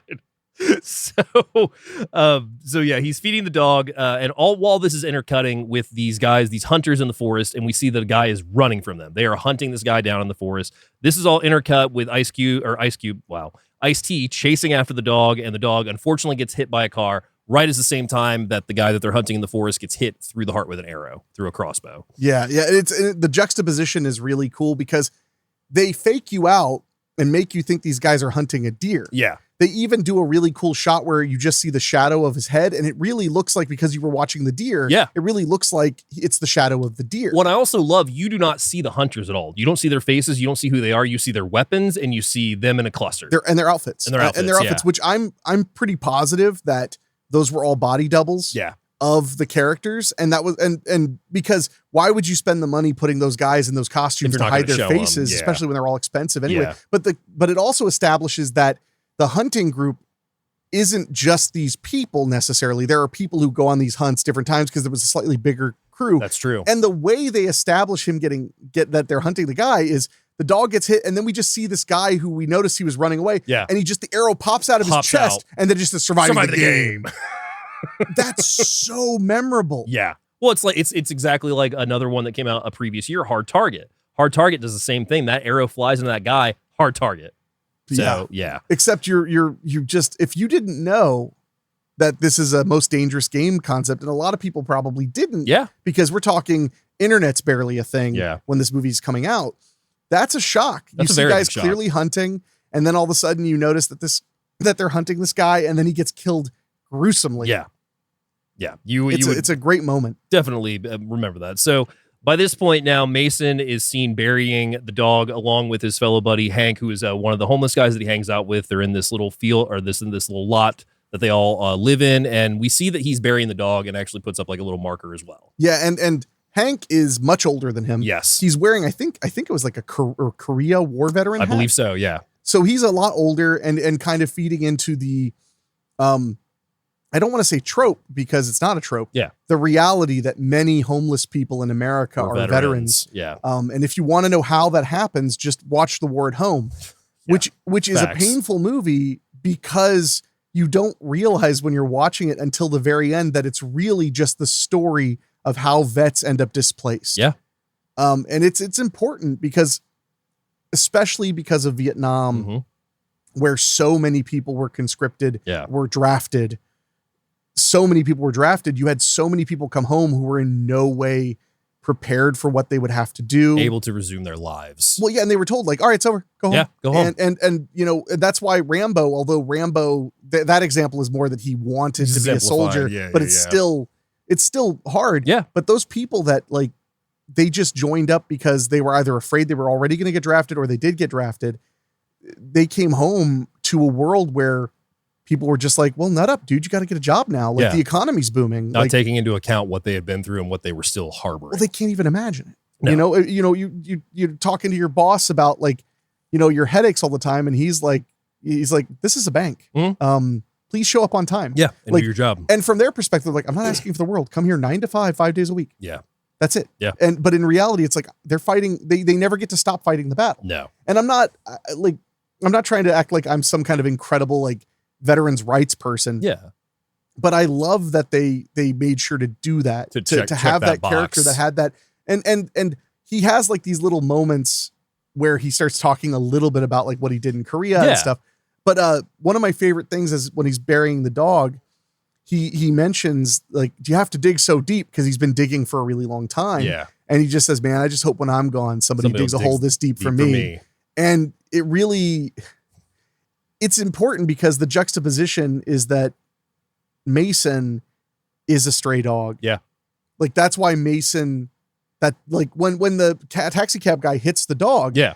He's like, is this your dog? He's like, it's a friend of mine. Yeah. Cause it's like, he's not my dog. He's nobody's dog. Just like I'm nobody's friend. Yeah. I'm nobody's father. I'm nobody's husband. Well, and there's the whole confrontation with the taxi driver too, where we see that Mason really just doesn't care. Like the taxi driver's like wailing on the guy. Well, that's the interesting thing is at first when he swings, Mason like pushes his arm away and like ducks. So you can tell like, oh, this guy, he's got some toughness. Yeah. He's lived on the streets or whatever. And before that he lived in the ghetto and he probably had to fight. But once the guy hits him, he just doesn't care. He's like, are you done? Yeah. He finished. Cause to him, he's like, cause for his perspective, the guy's like, what about my money? Cause he lost a $15 fare. Yeah. Because he had to hit his brakes hard. To Ernest Dickerson's mother. Yeah. And I love the way she's just like, what happened? Cause she gets out of the car and her nose is bleeding. She like bumped the seat and she's wearing like a really nice suit. So it's clear she's not going to pay that fare because she's offended by the fact that this guy hit a dog that was chasing a cat across the street. Yeah. But that moment always stuck with me of when he punches him and he just says, you finished. Cause he's literally like, look, I know what you want. You want to pay back or whatever. So he's like, well, I ain't got no money. So do what you got to do. Like, I guess, like he's just like, are you done punching me? Do you need to beat me up some more so you'll feel all right? Yeah. Cause I just want to pick up this dog and bury him. It's a great moment. And because this movie I love so much, but it is not it's cheesy at times. Oh yeah. The scene which is coming up really soon where he's just like, you can't blame yourself forever. He literally just expositions the hell out of him. Yeah. And the music cues even kind of make it sound like they know. In the very beginning, the music cues are very cheesy and they get a lot more serious, I feel like, as the movie goes. Well, when he's in the city, they're all about this synthesizer kind of jazz horn. Yeah. Which I do think works most of the time. Yeah. But yeah, there are those moments. So after he buries the dog, they're out in the rain. Yep. And they're trying to get some food. Yeah. They're digging in the garbage. And one of the first things we see of Ice-T's character is him eating out of the trash. Yeah. So they're digging through the garbage. And at first it seems, I mean, the pouring rain makes it kind of sad and stressful. Yeah. But then what makes it worse is they're just kind of talking kind of friendly. You know, he's like, oh, when we were in Japan and we had this and this and this, and he's saying all this stuff.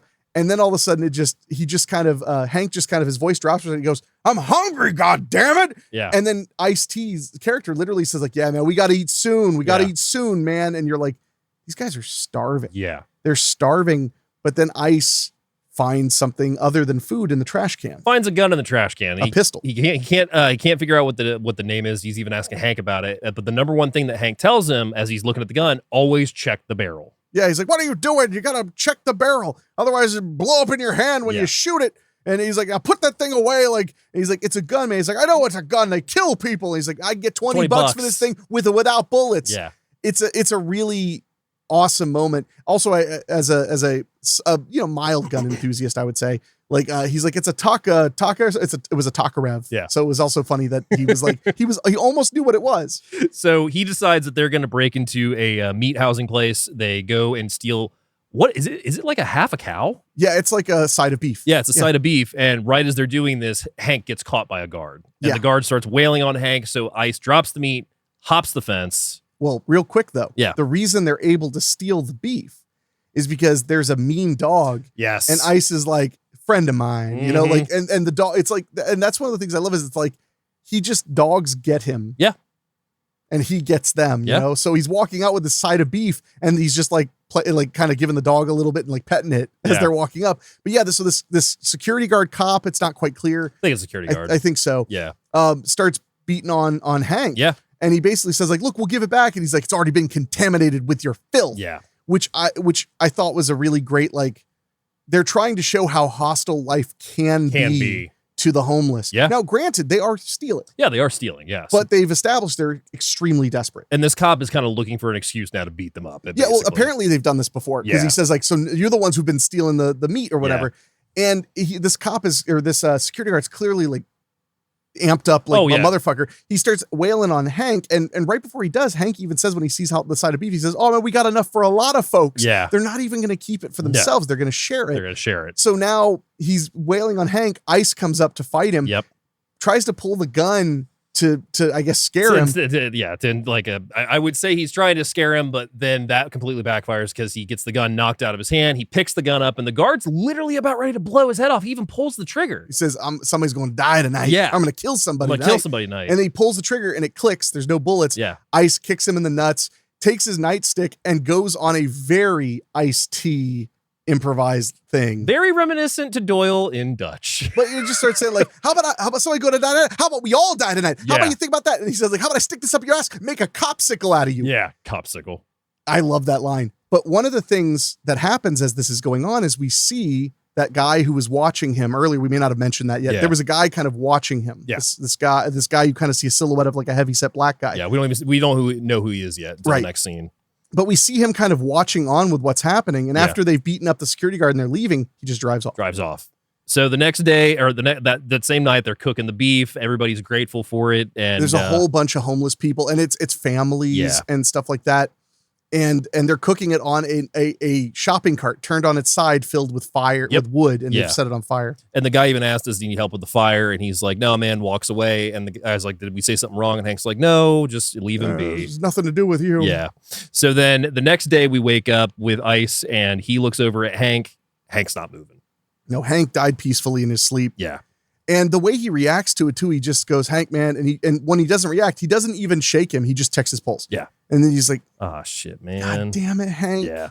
So then he buries Hank next to the dog. And it's an incredible shot. We get this like crane pull up and you see the little grave next to a bigger grave. Yep.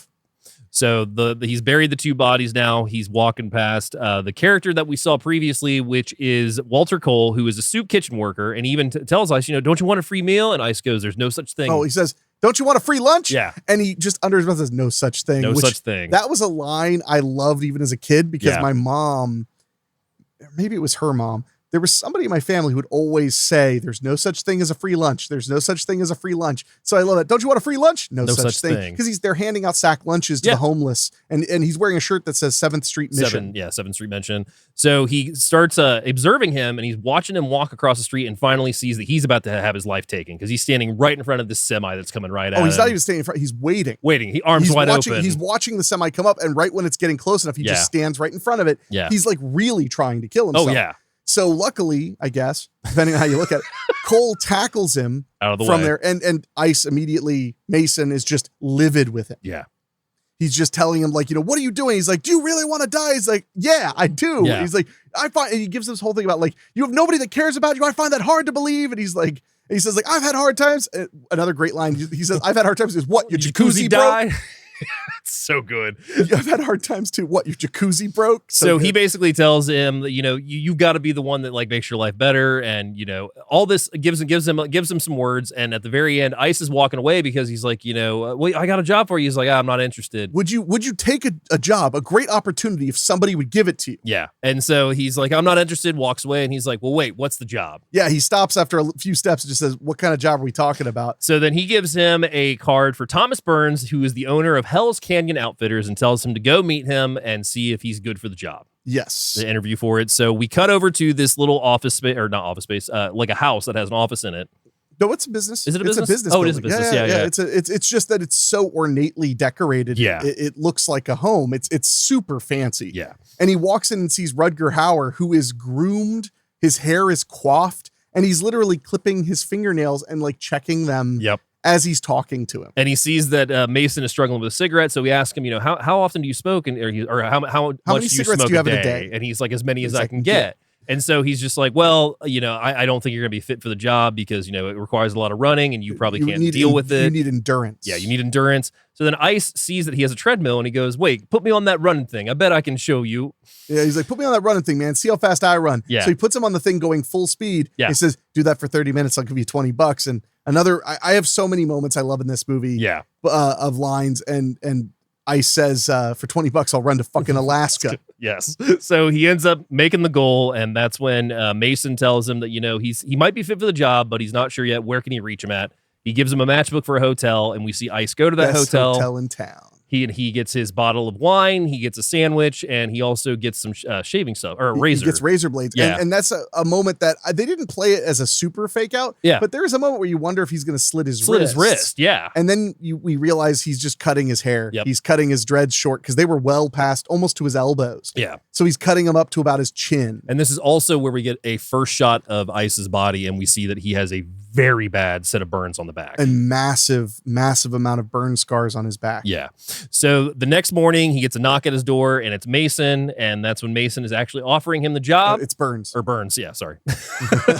Burns is offering him the job, and we see next that they're flying out to a remote cabin. Yeah, to Devil's Canyon. Devil's Canyon, indeed. And so they basically told him, like, you'll be a survival guy. Yeah. And there's a part where when Cole had said that to him, he's like, I don't know anything about surviving and stuff like that. And he's like, with my recommendation, you'll have a good shot at getting the job, and it pays super well. Yep. So now he's in an airplane flying with these guys. There's a pig on the plane with them. Yes, there is. And he asks, who is this? I thought you guys, I thought you guys were going to hunt. And he's like, oh, we're not hunting him. He's dinner. Yeah. Well, he's our guest of honor. He's our guest of honor. Yeah. There's a lot of them foreshadowing Mason to the pig that they brought just to slaughter. Yeah. So that is when they land outside of this out of this cabin surrounded by acres of woods, and that's when they also meet the rest of the party, who have all paid $50,000 apiece for, we assume for this hunting trip. We know for sure that F. Murray Abraham paid for him and his son $50,000 apiece. Yeah. We don't know what they, if they had other deals going on or what, but we do know that they're paying good money to go on this hunt. So we've got Gary Busey, who plays Doc Hawkins. We've got F. Murray Abraham, who plays Wolf Sr. with his son, William McNamara, who's Derek Wolf Jr. And we also have John Griffin, who's played by John C. McGinley. So we've got a group of well-adjusted character actors in this movie now. They're excellent. And we get little tastes of things like John C. McGinley's character is very, very aggressive and quiet. Yeah. We see that McNamara's character is very young and he's very soft. Yeah. And we may not have the best relationship with his father. No, well, his father tells him, like, you need to learn to be tough. You're soft like your mom. Like I want you to have the toughness to be able to do this, to make it in this world. Yeah. We find out that he's considered the most quote unquote feared man in Wall Street. Yeah, and Ted Doc Hawkins is a retired Central Intelligence agent and a psychiatrist now. Well, retired psychiatrist for the CIA. Yes. Who's also the founder of HCO, says Wikipedia. Oh. So we also have Texas oil magnate John Griffin and wealthy father and son Wall Street executives Derek and Jr. Yes. And it's that's another element of this that works really well is, McNamara's character is a Gen Xer. Yeah. And his dad is saying, like, you're soft, like your mother, and I want you to be tough, like you have to be to make it in this world, which is a very common thing, especially with very successful people is, like, I'm worried my kids, because they grew up with everything, aren't going to be able to take over for me or whatever. Yeah. So he's basically kind of berating this poor kid who is just a kid. Yeah. And he comes off as like 19. Yeah, I would say. Probably, maybe even younger, maybe even just out of high school. So Mason is also exploring the cabin before he meets all of them, and we see that the cabin's really decked out nice. There's a granite table, for Christ's sake. There's like every possible like dead animal is decorated at some point too. Oh yeah, there's tons of elk heads and stuff like that. But he also finds that there's one door in particular that has a lock on it. A padlock. Yeah, you're not getting in that room. Yeah. So he goes out, meets the guys. We cut over to dinner as they were having the pig that was flying over. Yes. Which Rutger Hauer has prepared for them in his chef's hat. Yeah, no, it's so fancy. Yeah. Like that's the thing is like so he hands the head is out on literally a silver platter. And that was one thing I noticed, especially rewatching this with you, is I was like, Dave, they're eating off silver at a cabin. Like they're supposed to be roughing it and they're eating off of silver. The pig is, it's not like a rough and dirty roast. The head is on a platter with all these roasted potatoes and things like that. And they're all sitting down to eat.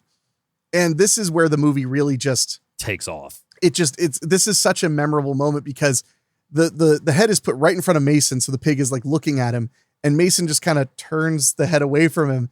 And then Busey's like, wah, wah, and he keeps making these pig sounds. Keeps antagonizing him. If you look at the pig as you eat it, you devour its soul.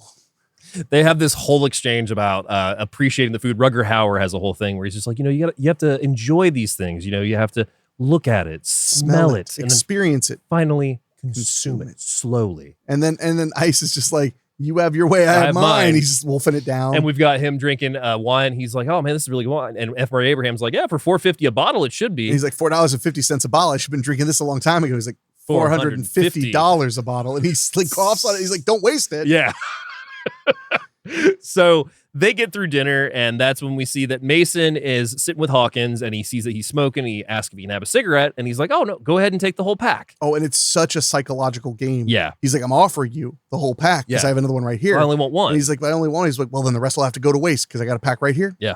And that's totally a psychological mind game to see how suggestible a person is. Yeah. That's a really like a total mind game. And that tells you everything you need to know about Hawkins. But then we find out further so much more. And this is probably the most memorable moment of the film is this monologue. Now, does McGinley get pissed before this, or is he there for this? Because I think this was he got mad first. Yeah. And then that happened. Because basically he sees that McGinley is just eyeing Mason, and Mason goes, you got a problem with me? And he's just like, ask him some things. Oh, but the weird thing is he's eyeing him all mean. Yeah. And then he says like, you got a problem with me or something? He goes, where are you from? Yeah. And it's so soft. Yeah. Where are you from?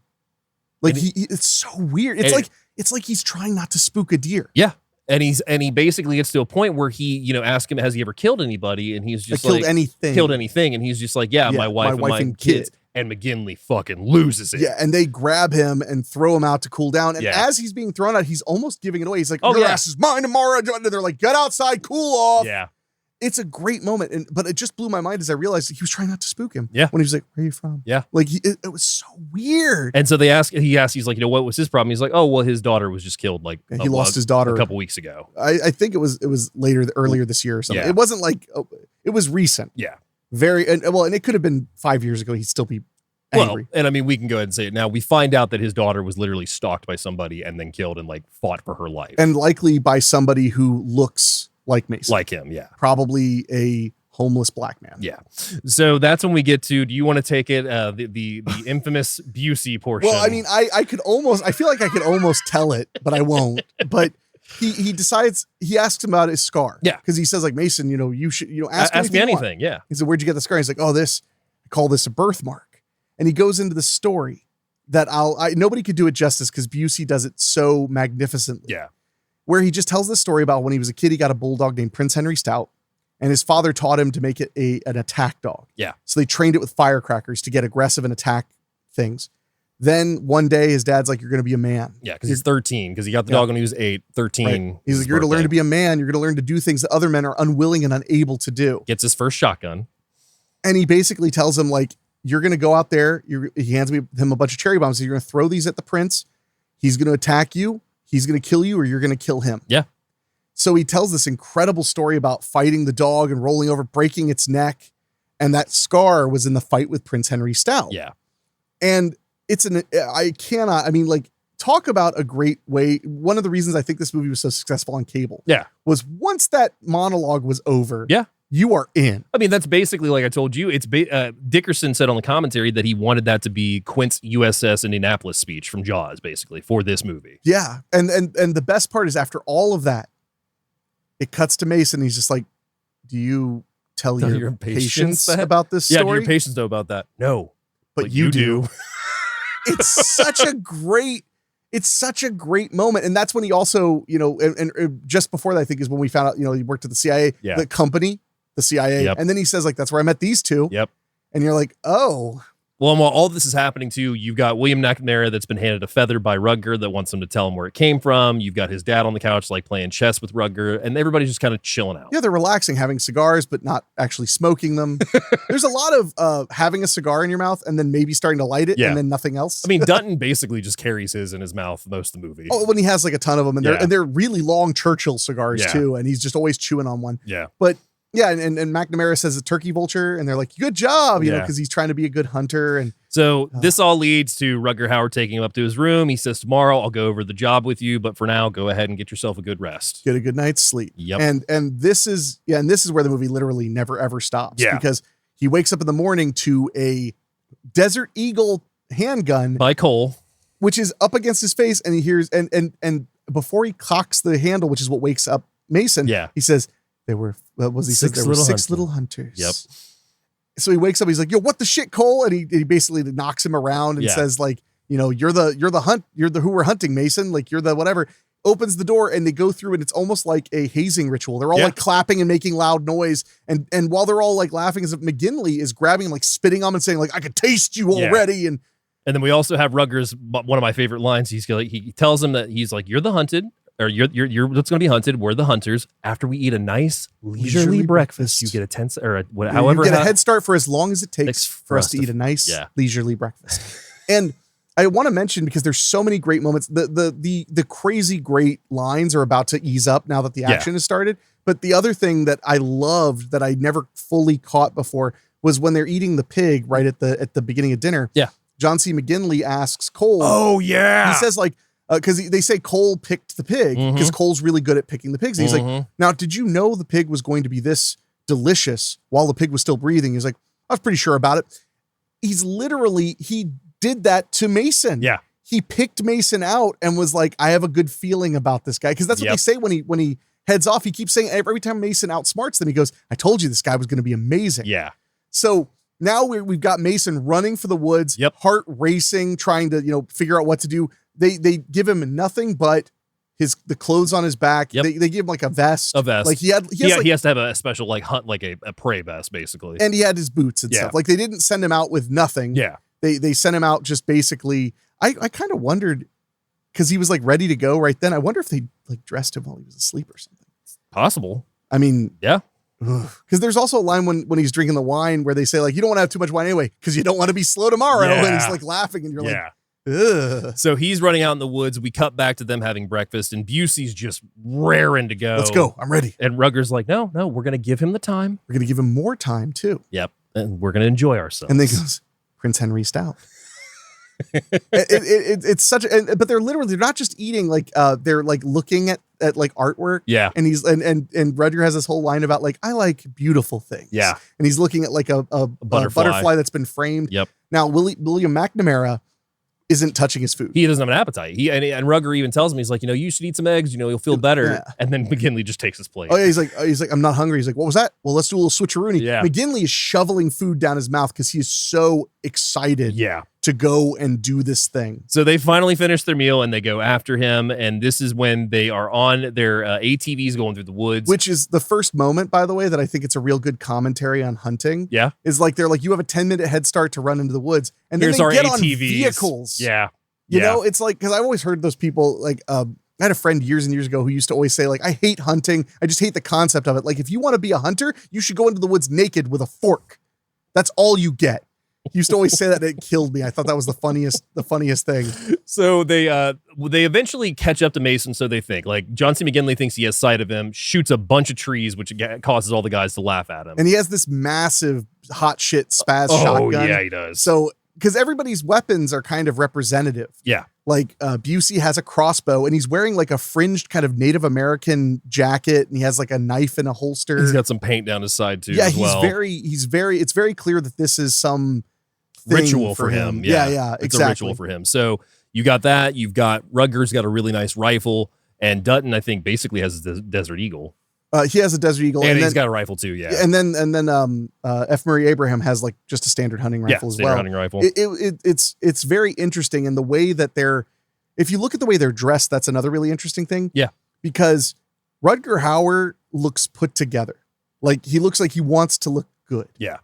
Then you look at like F. Murray Abraham and his son, and they're just wearing like the most expensive hunting stuff. Yeah. Like, they kind of look out of place. Oh, they do. Because it looks like they just went on the LL Bean and just picked the most expensive thing. Yeah. And the thing with McNamara is he's hesitant throughout most of this movie with the hunt, to where F. Murray Abraham has to pull him aside multiple times and keep telling him, like, no, you're going to do this, to even where they issue a bet to where I bet my son's the first one to catch him. Yeah. I bet my son draws first blood. Yeah. Who's in? Yeah. So they eventually catch up to Mason, but he outwits them. And so they're tracking him. And then suddenly we see Mason's also resting by a tree, and he gets an idea and he doubles back. So he gets back to the cabin. And that's also when we catch back up to our hunters, and they stop. And they're like, you smell that? And he's like, he wouldn't. What an idiot. Yeah. And then they've never done that before. Well, no, before that, Yeah. the smoking tree. Oh, yeah. Yeah. They're just like, what an idiot. He's smoking. Yeah. And then they shoot and realize it's a tree. And he had put a couple of cigarettes and lit them on the tree to lower them off. But that's when they figure out, like, he went back to the cabin. Yeah. And then Cole says, like, none of them's ever done that before. Yeah. Which So is such a brilliant move, too. he gets back to the cabin. He's looking for guns. He keeps saying that there's got to be guns in here. There's got to be guns in here. So he goes first to that locked door, gets something to break the lock off, breaks the lock. It's just a dark room with a bunch of jars until he turns on the light. And then we see all the heads of the past hunted. And they're not just heads in jars. They have little plaques with the names. Yeah. And then he finds the one jar in there that's empty. Yeah. A that mason has jar. Mason. I was so funny. I said that when we were watching it too. Hey, it's a mason jar. So the first thing he does immediately is he starts laying waste to this room, throwing everything over. He gets some gasoline outside, pours it inside the cabin, right as he hears them start to come back to the cabin. Yeah. He grabs all the gas for the generator, because earlier they showed him, like, they had him rocking fuel over to the things propane and everything. Yeah. So it starts a fire right as they pull up. And as they're walking up, F. Murray Abraham goes upstairs. And Rutger Hauer's like, you smell that? And so they're like, oh my God, it's a trap, right as this fire kicks up. Yeah. But then out back, Mason has just lit the fire. And who comes right through that door, crazy as all get out? Gary Busey. Pretty much the only jump scare in this film, because he and it's effective. He bursts through the door, knife in his hands, going, ah! Like, Yeah. just screaming, attacks Mason. And at first he holds him up against the wall of the cabin, which is hot. Yeah. And then pulls him up and goes, I like my meat medium rare. Yeah. And then he knocks him over. Gets the better of him. And then he says, try well done, bitch. and And he throws him through there. So now he's gone back into the fiery building. Yep. And then Mason runs away as the building finally gives a boom. Blows up. Because all the heads are stored in some kind of a flammable liquid. Yeah. So and he made sure to put most of the gasoline in that trophy. In there, yeah. I love that his reaction is like, fuck these motherfuckers. Yeah. Like, I don't even think it was really a trap. No. I think he was just... He was mad. He was like so mortified and terrified. and mad. Yeah. Yeah. So all while that's happening too, F. Murray Abraham's gone upstairs to try and find him. The explosion knocks him out. So his son ends up saving him, pulling him towards a window, which all the guys help him get out. So he's very happy with his son, which is like the one moment that we have. Basically. Well, and that's the moment where Abraham, where he's starting to think like, my son isn't like nothing. I mean, he saved my life. Yeah. And the guys, even when he starts to doubt himself, they even say like, he was going to kill your father. Like, if it weren't for you. Well, because he sees Mason run off as the explosion goes, and he's just grabbing a canteen, doesn't say anything, but Rutger Hauer's right on his ass, and he's just like, "What'd you see?" And he just nothing. darts and then his he eye sees over. it went that way. Yep. Like just immediately. This is such a great. I love this movie so much. And you were a little ahead. This is the cigarettes. Oh, okay. This is where Sorry. he ambushes. Yeah. And also the dog. Oh, yeah. It's like a wolf, and he does the same thing he did with the security dog. He just goes, "Yo, man, I'm sorry. I'll get out of your woods." Have it in my notes. Dickerson said the wolf was a way bigger part of the original screenplay. I believe that. Yeah. But it would be impossible. I mean, like, it would be so expensive Yeah. working with animals all the time. So yeah, he gets back into the woods, does the thing that we said in regards to lighting the cigarettes and putting them in the trees. So they're immediately like, that idiot's smoking. So they take binoculars, they see the tree smoking, and all while this is happening, John C. McGinley has gone off by himself to go ambush him, ends up getting ambushed himself. Yeah, he basically Rambos him. He drops out of the tree, lands right on top of him. Yep. And now the tables are really starting to turn. The day is getting to the end. It's starting to soon become nighttime. He's carrying John C. McGinley through the woods, which is one of my favorites because they're all wearing these headsets so they can talk to each other. They're trying to reach him.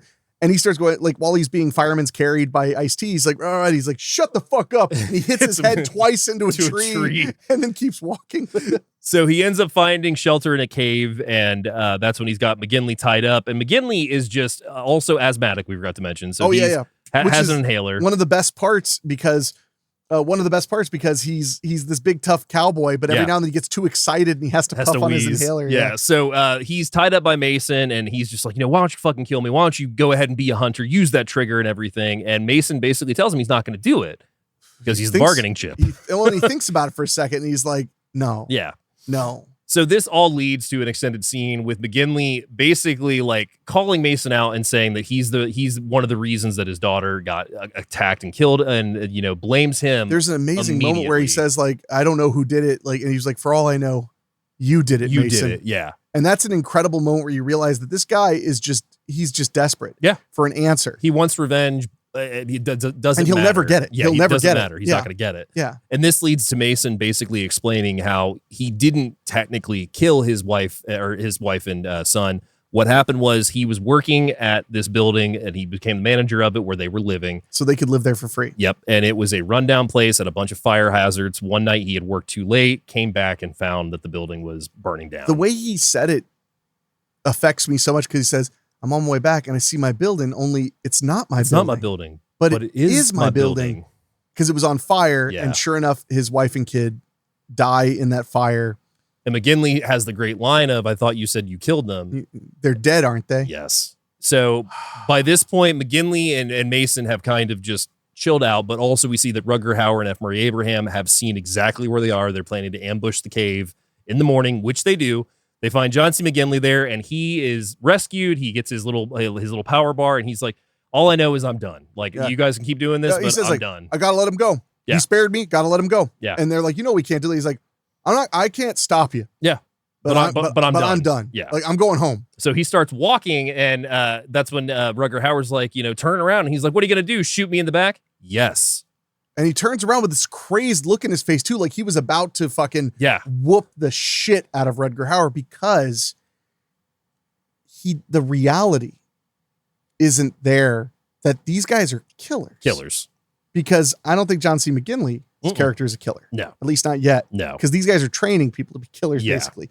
So he looks at him with this crazed look because he's just like, I'm going to beat the shit out of you. Because from his perspective, he's like, I'll just beat the shit out of him.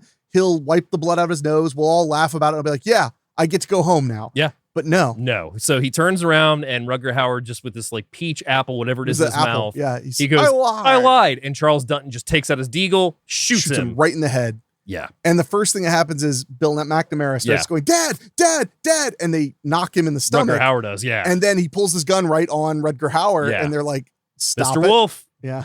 Yeah. Oh my God. So they talk him down, and basically McNamara is just like, I'll continue this hunt, but when this is done, like, you and I are done. Well, he says, I will never forget this. I will never forget this. He was like, I'll help you hunt him, and I might even have to help you kill him. Yeah. But when this is over, I'm not going to forget this. Yeah. Which is an incredible moment too, because F. Murray Abraham is realizing like, maybe this wasn't a good idea. Yeah. Well, and they've now killed Griffin to prevent any legal action, because he was even saying like, you guys can do whatever you want. I'm going to go home. And he's like, what are you going to do? So They've eliminated him He entirely. even gives that whole speech where he's like, you think he's going to go to the police? Yeah. Chances are you'll never see him again if he gets out of here alive. Yeah.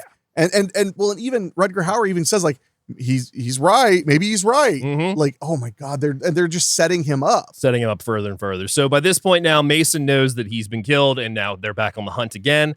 They end up following him to this river where they find one footprint. As they start walking through the river, we see that Mason's hiding out in a hollowed out tree. He climbs out, goes back to their ATVs, doesn't steal one right away because he sees Cole's, and what he does is he cuts the wire for the ignition, tests it, and then sticks it right in the gas tank. When he presses the ignition, it sparks. Yeah. So he sticks it in the gas tank. Oh, man. So they end up realizing, like, okay, that he didn't go this way, so they're doubling back right as he's driving off. So that's when Rutger Hauer takes aim with his rifle. Cole gets on his, starts it up. Rutger Hauer shoots out the tire, and right as that happens, Cole's ATV blows up. Yeah, which causes him to basically miss his chance to shoot Mason dead from a distance, too, because his ATV explodes. And this is a moment that stuck with me forever. Yeah. Because as they walk over to him, his legs are gone. And he's in shock. He's just laughing. Saying, like, this won't be the last pig. This ain't the last pig. Yeah. He keeps saying that. This ain't the last pig. Yeah. Oh, you deserve to tell this part because I get too excited and start getting ahead. So he's frantic, and that's when Mason has crashed because the tire got shot out. So he's off to the side, and he's not hearing any of this. So we see Rutger Hauer walk up, and he's just like, "Hey, calm down." He's like, "I'm gonna have to put you to bed. It's time to put you to bed." And he has his hands like this. He's got finger guns almost. Yeah. And he puts them right under his chin and presses to where he basically just collapses his lung. Well, he collapses his windpipe. esophagus, his windpipe. Yeah. Yeah. So, and all while this is happening too, he's just going through the motions, takes his headband off that he's been wearing, and is just like, he's distraught. And this is a part where I'll bring up what I was telling you, which is I think there's a subtext that they were lovers. I think so. Because there are a lot of moments where they're touching each other and kind of doting on each other. Feeds him a mint at one point. He just puts a mint in his mouth. There's also the whole thing where it's like he's very like he makes the house a home. He frames this is what got it for me, the butterfly, because it looks like a heart. Yeah, and then he's framed in a heart. And then the camera pulls focus from the butterfly to Cole's face smiling at him. Yeah. But the big thing is when he tells him like it's time to put you to bed and he puts his fingers on him, he doesn't fight him. He puts his hands on him gently and like lets him kill him. Yeah. And then I'm trying to think of the symbolism. Mm-hmm. After Rutger lets him die, he goes over and he has that like incredible moment of not a full cry, but this moment where he's just kind of looking off and he's like, the tears are happening. His hair's fallen down. He's looking, and again, maybe I'm overreading this, but he's looking very feminine in that moment. And the reason I started to go like, these guys seem really intimate was that the more it goes, the more you realize they're really only in it with each other. Yeah. Everybody else could be killed because they're a problem, but they are the team. Yeah.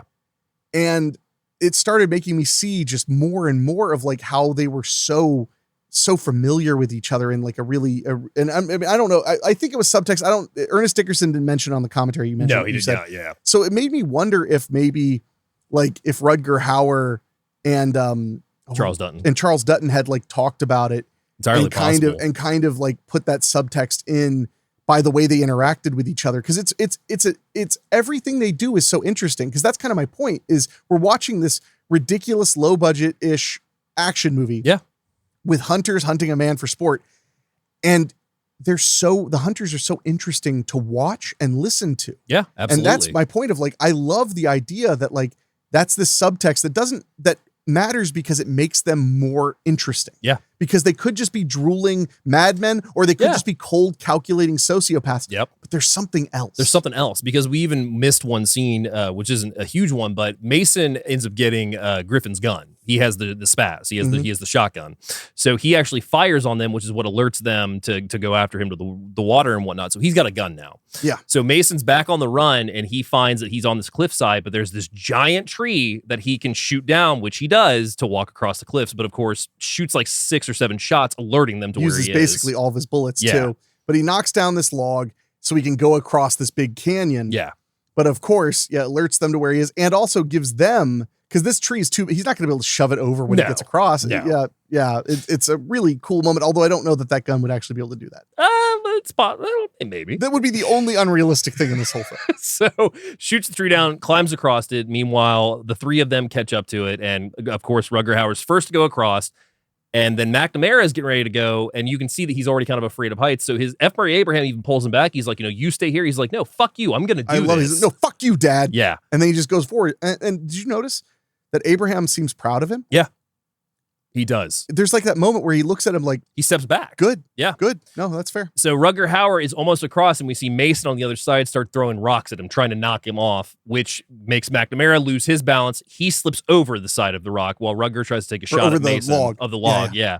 So he's like, Dad, help me. I'm slipping. Murray gets across. Rutger gets across. They do not get to him in time, and McNamara falls. Rutger doesn't go to help at all. No. That's why Abraham blames him. He takes the shot at Mason. He gets him in the shoulder. That's right. Exactly. Yeah. That's what starts the full-blown feud. I'm blaming you, is that he didn't turn around to try and help his son. He was like, no, I'm going to kill this guy. Yep. And McNamara falls straight down to a big pile of rocks. Yeah. He's gone. Yeah. And then the first thing Rutger Hauer does when he's mad at him is he tells him, like, well, we have to kill him. He killed your son. Yep. He did this. Like, he's such a manipulator. Yeah. And I mean, they're going at it, and he's just like, listen to me. It's going to be night soon. All we have to do is hunker down, listen for the sound, act like fucking hunters. Yeah. And then great moment where F. Murray Abraham tells him, like, okay, but when this is over, you and I'll settle up. And the way Rutger Hauer responds, he just has this oddly charming smirk where he goes, that'll be nice. Yeah. And it's what makes this movie, you remember it forever. Mm-hmm. I don't know that in a million years, I've directed a couple movies, you can, I'm fine if people want to be like, yeah, but they were cheap. That's totally fine. Yeah. That's a fair point. I've never made a movie that cost millions of dollars and had a month to film. Yeah.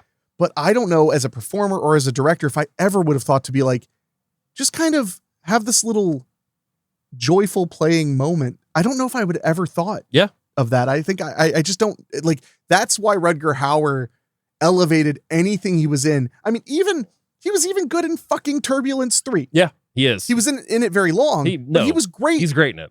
He's just, he had it. I'm going to tell you a really short Rutger Hauer story. Okay. That's mine. Okay. I never met Rutger Hauer, but years ago, I think I was 18 years old, I worked on a treatment for a movie that was supposed to be big. Mm-hmm. And I was very proud of the treatment. It was based on a concept I was told. I busted my ass writing this really detailed treatment. And one of the main characters was a priest who secretly raised like this child monster thing. Yeah. And when they were talking about developing it further, he was like, do you have anybody in mind as the guy? And I was like, Rutger Hauer. Yeah. Like, absolutely. And this was when I knew that the entire project was totally fucked. Mm-hmm. I said Rutger Hauer, and the guy didn't know who he was, whatever. So he looks him up, and then he goes, I just don't know. Cause I just imagined him as having dark hair. And I literally said, if only there were a way to change a man's hair color. One day, science, one day. And then I emotionally stepped completely out of the project. Luckily, it went nowhere anyway. Yeah. I would have made a lot of money if it had gotten to, I forget. It was one of those ridiculous things where it was like, if it went to screenplay, I got 5%, which would have been stupid if it had happened, but it never did. But that was, I literally was like, Rutger Hauer would be perfect. Blonde was the problem. Anyway, please. So we are now at the climax of the film. So they are now in this little collection of branches all around. I mean, it basically looks like the end of Predator, in my opinion. Yeah. Oh, totally. So, totally did. But which is, I think, on purpose, not intentional, not necessarily to rip off Predator. Yeah. But because standoff. They are predators. Yes. They are hunting. Yeah. So we are now just inside of this little enclosure, and we see that Wolf is losing it basically because he keeps hearing these twigs snapping. He's calling out to Mason. He's like, I don't have a gun. Bang, bang, bang, bang, bang. That's the best. Is he says, I don't even have a gun, Mason. And then the moment he hears a sound, he starts shooting his gun out. Yeah. I was like, I love that. He's not even a good liar anymore. So he ends up getting circled by Mason. Mason charges him. They get into a huge fight. It's a great reveal though. He says, just face me, Mason. Yeah. And then Mason's right there. Turns around. And because it's dark, and we've mentioned this before, but like, I don't know if we mentioned on the show, but like on the VHS. Oh yeah. You couldn't see anything. You couldn't see anything. So dark. Yeah. And on the DVD, barely. You could kind of, on this Blu-ray, you see it. I really want this to have an HDR release. Well, someday. it's just like that. The shot that you and I both are thinking of, I think, when we think about this, is Rutger Hauer is hiding in this log, watching all this happen, and the only thing you can see are his eyes. You couldn't see that before. But it's the same thing with Mason. Yeah. Mason has put black goop all over his face. Yeah. So when he's there and he's baring his teeth, he's an animal. Yeah. That's kind of my point, is like they're two different animals. Yeah. Mason is the actual apex predator showing his teeth, and then we just see eyes peering out from the brush because he's a different kind of predator. Yep. And that's actually the cover Ambush of the predator. Blu-ray too. Yeah, which the original poster looks really weird. It does. I wish it was cooler looking. I like the simple ones of like just Ice-T running with the target. the target on him. I think that wasn't the best poster in the world, but With at least Busey holding the gun like this. because they were like, we got to put Busey on this fucking cover. So yeah, he ends up defeating F. Murray Abraham, and that's when he goes after Burns. Burns is now riding off towards the airspace, trying to get to a plane. And the sun's coming up. Sun's coming up. So Mason gets out of the brush. He sees the plane's getting ready to leave, goes up to it, and we also see a shot of Burns in the plane. So we get faked out along with Mason, because as he approaches, he sees no one's inside, but he also sees that this is all obviously a trap because the plane's been rigged to explode. Yeah, because Rutger Hauer immediately just starts firing shots into the fuel tank. The plane blows up, and he thinks he's got Mason, and Mason's dead, and he even says, "Father, please forgive me." Please forgive me. And then he smiles. And I don't know how you do that effect, because they did this effect in Sinners. Yeah. But they made it so his eyes are shining. Red. He's got like a redness to them. And that's a predator symbol. Yeah. Predator animals, that's like the one thing that can give them away. And you know why why dogs' eyes and stuff glow like that, right? Why? It's they're seeing better in the dark than we do. That's what my understanding is. I'm not an expert in animals. That makes like, sense. Yeah. Cats and dogs both will do that. You know, you'll be like, whoa, I can kind of see a glow in your eye. So Burns flies out, and we think that, Mason's possibly dead, except he rises from the ashes, and he looks out and watches him fly away. Yeah, and it's epic. It's super built up. He stands up from the dirt, and you realize that he just barely survived. Yep. And the best part is we don't even see this, but now he has to survive escaping the canyon. That's that is one thing that I do have issue with. I wish we could see how he got back, even though we kind of do get a hint. But I don't think we need to. Okay. Because we've established that this motherfucker has a will to live. He's going to do it. And this is something that I love about this movie, and that I love about when a like survival kind of movie is done really well, which is I love stories about how a person's will to live can be so far beyond what anyone could imagine. Yeah. Like The Revenant. Yes. That's a really good example. He just keeps living, and that was based on a true story. Yes. He just keeps living. Or like Gravity with Sandra Bullock. Yes. She just keeps living. It's so good. So good. So now we are back in Seattle. It's a few days later. We see that Rutger Hauer is changing his appearance to look like a priest. He's dyeing his hair black. Imagine. How did they get the technology? It was only 1994, David. How did he make his hair not blonde? I want to know. He's got various military uniforms laid out, various passports, which you gave me the impression that it was probably him and Dutton were going to fly out together. Well, and there were two Army Ranger uniforms. Yep. Which suggests that that's how they met. What I also love is he's listening to his messages before he leaves, and Wolf's wife calls, and she's just like, "Hey, my husband and my son never returned. Yeah, it's been 3 days or 4 days or whatever since they were supposed to return. And I'd really appreciate a call back." So he puts on this fake mustache. He's got this priest outfit on, and he is walking out to his car. He's dressed like an Orthodox priest. Yes, he's got a hat, which is smart because that changes his appearance the most. So he has his hair queued in a braid. It's all black. He's dyed his eyebrows and his facial hair.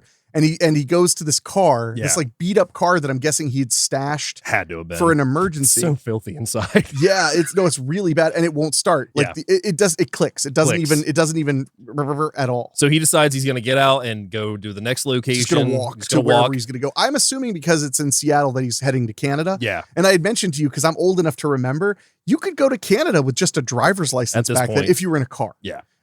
Because the first time I went to Canada, it was, if I'm remembering correctly, it was 1 year before they instituted passport at the border by car. Oh man. Because it used to be you could go there with just a driver's license. Yeah. You just had to have a state ID. Yeah.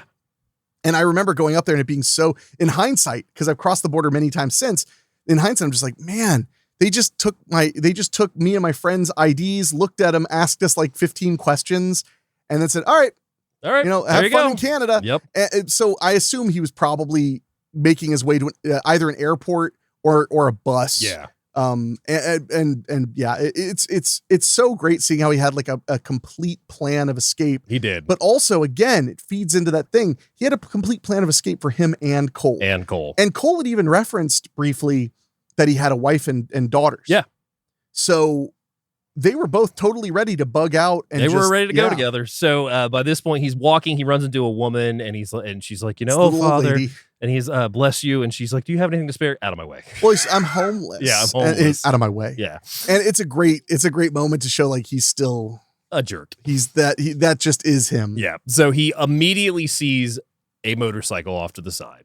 And it's the dirt bike he had been driving. So now he knows that Mason is here. Near. So he starts hearing Mason's voice. He goes around a corner, pulls out his little rifle that he's had the entire film. It was in this case that was pretty sure it was like a flute case. It was like a oboe case or something, a musical instrument case. Yeah. So Mason ends up ambushing him. They get into a fight. There's a whole thing that happens where he gets thrown into an electrical panel at one point. Mason gets the gun, and Rutger's like, shoot me.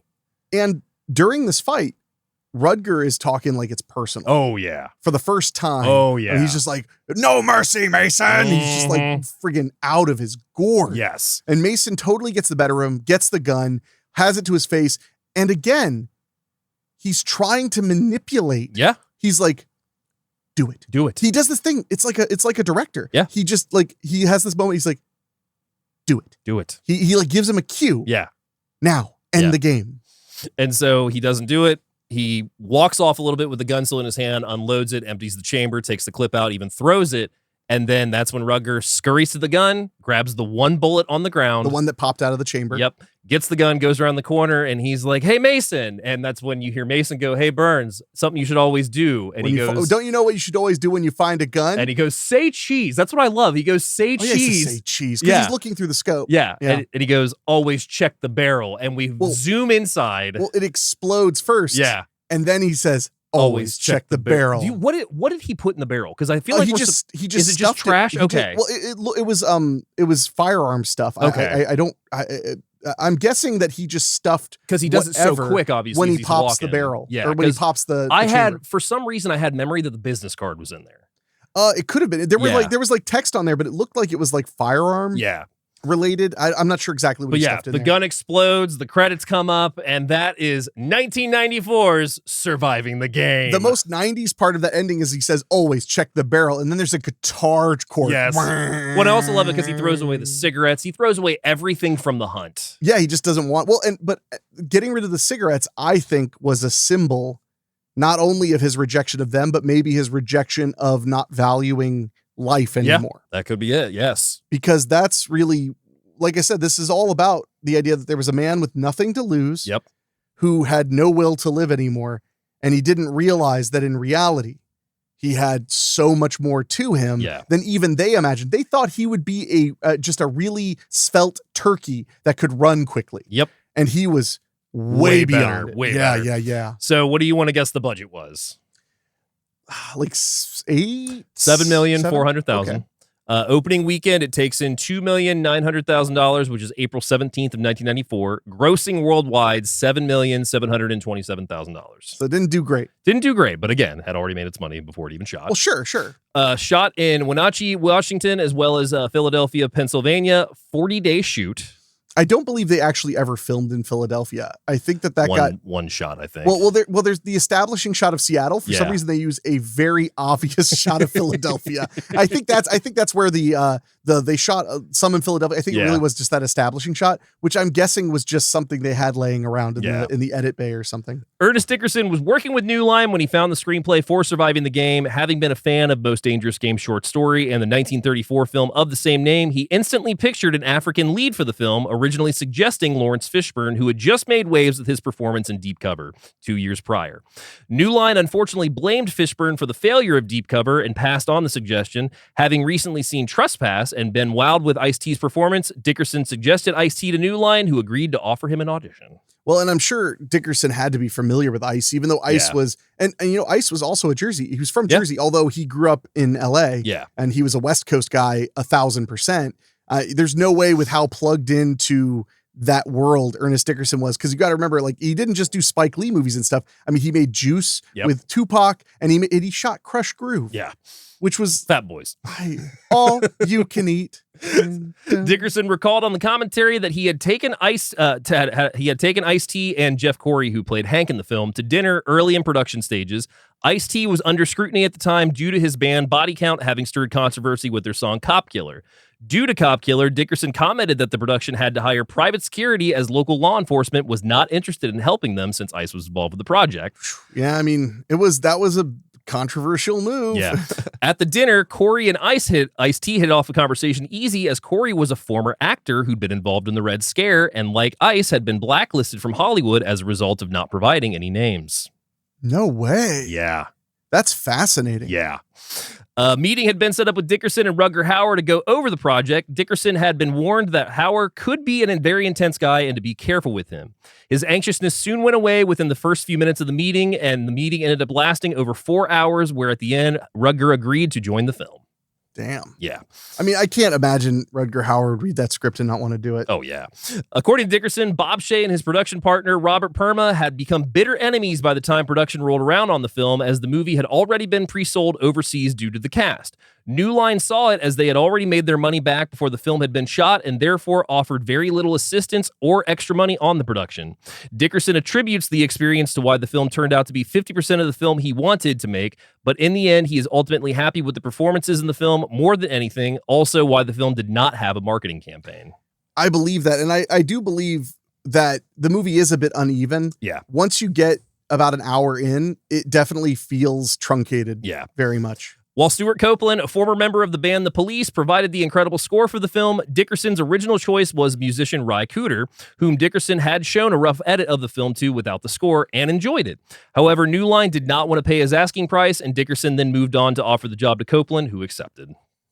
It definitely seemed that way to me. Like they were just kind of like, we have this little action thing and we don't have to really worry about it too much. And politics always plays a big part in those big studio things. New Line was the biggest little studio in the world. Yeah. And Bob Shaye was Bob Shaye. He had his great moments and he has rough moments. Copeland had done the music for Wall Street as well as Rumblefish at this point, too. Yeah, I mean, he wasn't nobody for it. Yeah. When it came to the design of the hunter's cabin in the woods, Dickerson gave only one direction to his set designer. Everything in the cabin must be made of something that was once alive.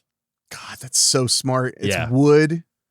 It's got the decorate. Oh, yeah. That's so smart. When Ice-T discovers the heads of the previous humans hunted for sport, one of the nameplates reads S. Pollard. This was done as a nod to the film's editor, Sam Pollard, who is no relation to the film critic, Ryan Pollard. No sets or sound stages were used. The entire movie was shot in real locations. That surprises me. Yeah. A lot. The landing strip and the cabin seen in the movie are at Lake Wenatchee State Airport, Washington, which is very close to civilization. The cabin has since been torn down and replaced with larger buildings a few yards to the southeast. Almost all of the city scenes were filmed in downtown Wenatchee, Washington. Most of the scenes were filmed in the 2-block perimeter of Mission, Orlando, Powell House, and Columbia Streets, plus the alley behind Liberty Theater off to the Mission Street.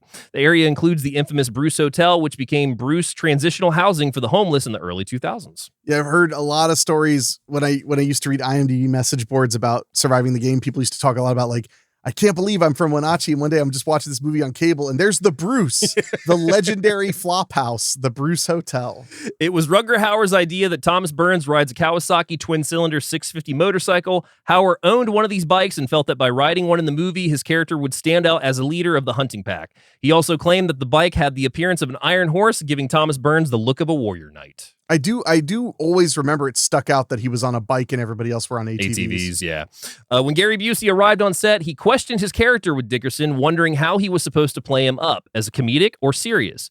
Busey was enthused to learn that Hawkins had been based on an article Dickerson had read about a white supremacist who'd had a dog that had been missing for 2 weeks, only to discover his father had locked the dog in a shed and told his son one day that he was to enter the shed and fight the dog to see who would emerge from the shed, one or the other. And he's probably starving the dog to make it vicious. Upon hearing this, Dickerson recalls Busey did a little excited dance around the set, coming back to Dickerson stating, "Ernest, you really watered my garden." That's such a Busey thing to hear. Yeah, that sounds like Busey. F. Murray Abraham suffered a serious accident while leaving set one night. The cabin was an hour away from the hotel where the cast and crew were staying. Murray decided to drive himself and ended up in a bad car accident when a driver ran a stop sign at an intersection, smashing into his car, causing Murray to fracture his wrist, break 3 ribs, along with facial lacerations. This caused the production to need to shoot around Murray's injuries, which is why his character is seen wearing gloves and goggles predominantly the second half of the film. Oh, man, that makes so much sense. Murray's agent told him to quit the production, but Murray pushed through, often being on drugs to deal with the pain. There's actually one incident, too, where the walk in the river, he actually fell and the bone came out of his hand. Oh my God. Yeah. Oh. While shooting in the mountains offered great shots on location, it also limited operational hours for daylight, which quickly started putting the production behind. Dickerson recalls they began ripping pages out of the screenplay and increased the speed for shooting, limiting the number of takes that they could do on scenes. This led to a large portion of Mason's backstory being cut out, linking his street smarts to his survival in the woods to beat the hunters. Also why there is only one take of Busey's death scene, despite Busey offering to pay out of pocket for another take. Dickerson had to decline the offer for fear of production being shut down. Yeah, that could cause trouble. Yeah. One day while working with the Dolly track, Entertainment Tonight was visiting the set to shoot a behind-the-scenes piece for the show. The show crew watched as the production used the Dolly setup 4 times. However, on the 4th time, an error occurred and the camera went off the track, crashing. Dickerson was embarrassed, but not surprised to see this exact shot ended up on their piece about the film when the story premiered. Of course, it's the most interesting thing because that's like when I work on projects sometimes, like I'm shooting at a friend's really awesome house and they were like, oh, we're hoping we'll be home enough to watch you work. And I'm like, it's not exciting when it goes well. Yeah. It's exciting for me. Charles Dutton improvised the line, "He ain't the last pig," shortly before his character dies. Scenes involving the river chase were cut together with shots of 4 different bodies of water, as when production had reached what Dickerson referred to as the raging waters, a drought had occurred, slowing down the streams. Of course. Despite the ending of the movie taking place in Seattle, Washington, for some reason, production filmed and used as an established shot of Philadelphia, Pennsylvania from the vantage point of the South Street Bridge. Several key identifiable landmarks are visible in the shot, obviously nothing resembling a Space Needle to even vaguely pass it on as the intended location. Yeah, so I've spent a decent amount of time in Philadelphia, and it is so painfully obvious that it's Philadelphia. The same year this movie was released, Ice-T's metal band Body Count recorded an unrelated song with the title Surviving the Game, which appeared on their second album, Born Dead. It's actually not a bad song. People didn't like Born Dead that much. I think it aged well. It's a lot of mosh pit songs. It was an odd one, yeah. Well, I think the mosh pit songs kind of, they're not as lyrically dense. Yeah. So I think some people kind of like got turned off to it maybe, but I love that Born Dead album. It's grown on but me. Nothing can beat the Body Count self-titled. Oh no, it's album. incredible. It's so good. Screenwriter Eric Burnt later expressed regret by killing off Doc Hawkins, who was Gary Busey, so early, and if given the chance to go back and change things, he would have killed off Wolf Sr., F. Murray Abraham, first, and have Hawkins take over the role of a father figure to Wolf Jr. It is speculated that Abraham's Oscar win guaranteed him a more prolific character in the movie in Busey's experience. That could make sense. Man, that would be a really fascinating thing if you started just like shrinking that kid's head about his dad dying. Yeah, that's a whole nother movie. Yeah, that would have been fascinating. The deer scene running through the woods at the start of the hunt was provided via an animal wrangler and made Dickerson laugh at its arrival, as the deer only had one antler, causing them to shoot wide shots versus close-up, although it is clear in one shot the deer does in fact only have one antler. Sometimes deers only have one antler because they shed them. Yeah. So, I mean, it is what it is. The scene where Mason uses a shotgun to shoot down a tree to cross over the cliff was done on an actual cliffside that Dickerson chose solely for the real background shot it provided the scene. This required a fake tree trunk to be constructed along with a fake cliffside that Ice-T and the hunters would eventually cross to. Wow. Yeah. I mean, it's gorgeous. The whole movie is so gorgeous. Oh, yeah. Dickerson's first time working with green screen occurred in the scene where McNamara's meets his demise. While McNamara did the stunt himself, the green screen was used below him to simulate the high fall his character experienced to the ground. Very Hans Gruber-esque. Very Hans Gruber-esque. While Dickerson still has disappointment with the final product, he credits Surviving the Game as the film that scored him Demon Knight, as he brought in producers Gil Adler and Al Katz to check out the film upon completing the sound mix. Dickerson also says he's tickled every time he meets a fan who brings up their love for the film, as it's clear it has a larger fan base than expected, one of which is Snoop Dogg. I mean, that movie kicks ass. Oh, yeah. This movie kicks ass. That's all there is to it. Dickerson credits many of the gun choices, stealth moves, and execution tactics and more to a technical advisor on the film he simply named Bob, who was a retired SEAL with combat experience. The first meeting occurred as Bob recommended that the rifle Hauer's character use by inviting Dickerson and his assistant out to his car, where he produced a bag of guns, pulling out the rifle that would eventually agree for his character. And lastly, Dickerson's own mother has a cameo in the film as the woman with the bloody nose in the taxi when the dog gets run over at the beginning. I love that. I love that that's his mom. Yeah. That makes me happy. What are your final thoughts on Surviving the Game? Look, own it and fuck yourself if you don't agree. Yeah, it's a 90s time capsule, but it's a time capsule of really great things. Yes. The actors are all at their peak. of everything. I mean, everybody is so fucking good. Yeah. I really do think that, this was very early in Ice-T being in movies. I think that working with those actors elevated him. Oh yeah. I think that being able to bounce off of people like Rutger Hauer and John C. McGinley, all these people, I think it made him better. Yeah. And I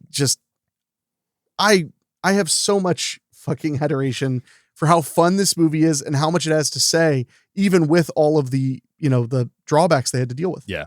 It's an own it for me as well. I think it's simply one of the best adaptations of The Most Dangerous Game, next to the 1934 movie, which I do also recommend. But this is a time capsule, like you said, of the 90s. It has a lot of great action. It's under 95 minutes and you're in and out.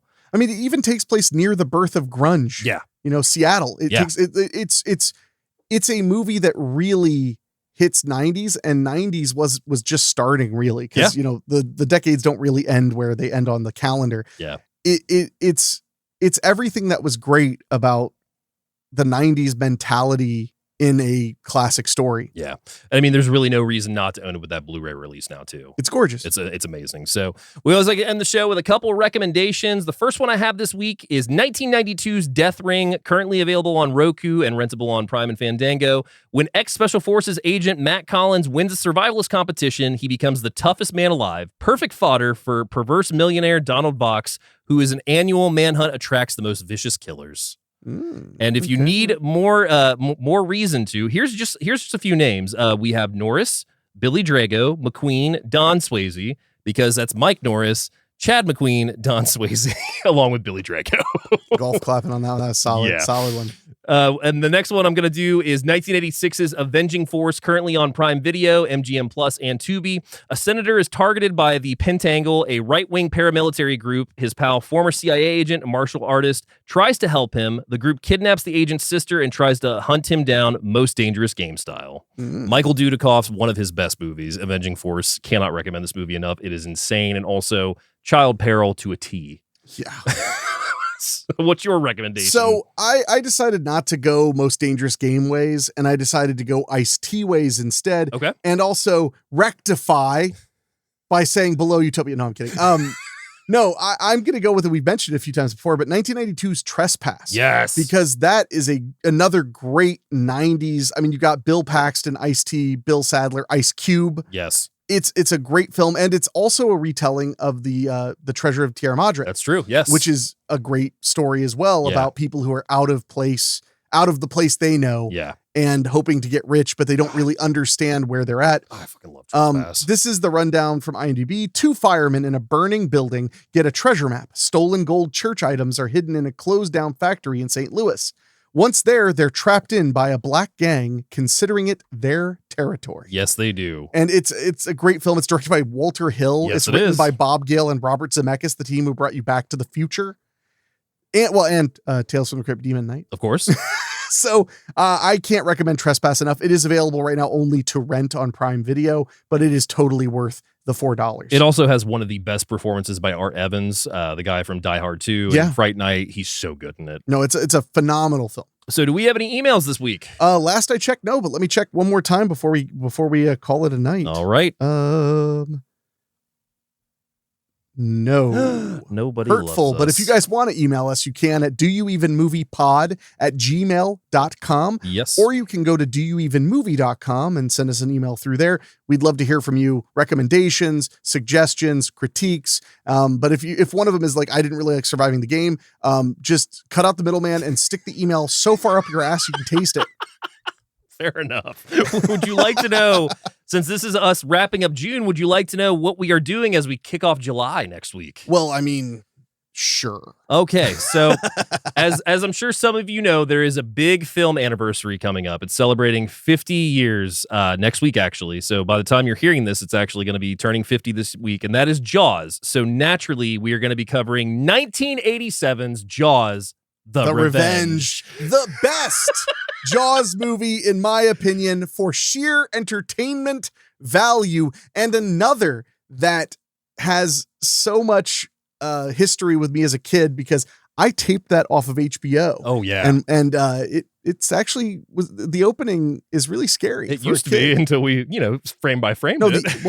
It's not as bad as the beginning. I'm sorry, is the scary part. Oh, well, yeah. But but if you frame by frame that, it's not that great. Not that great either. This is a movie that if you dissect it, it's like an onion. There's just more and more layers to go. So expect that one to be 4.5 hours of us talking about Jaws: The Revenge. Also Christmas in July, technically. Yeah, the revenge. So Jaws: The Revenge, currently available on Peacock, along with all of the Jaws movies and sequels right now, also rentable on Prime and Fandango. It did just get a Blu-ray release as well as a 4K, so if you are a masochist, there you go. Hey. But yes, we're going to be talking about Jaws: The Revenge next week on the show. I cannot wait. You thought I was passionate on this episode. Just wait till we're talking about hot, sexy love after Steelwork. Oh, yeah. This is going to be kicking off our July theme of Life's a Beach. So all of our movies for the month of July are going to have beach tie-ins along with them. Oh, hell yes. So that is going to be next week on the show. It will. So make sure you're subscribed on your favorite podcasting app or on YouTube, because if you miss Jaws: The Revenge, I mean, at that point, I don't even think you're an adult anymore. I can't believe we're doing this. I'm so excited. I'm so fucking ready. I'm so ready for Jaws: The Revenge. So that is going to do it for us this week on the show. Yeah, we were gonna talk about Siskel and Ebert a little bit, but you know what?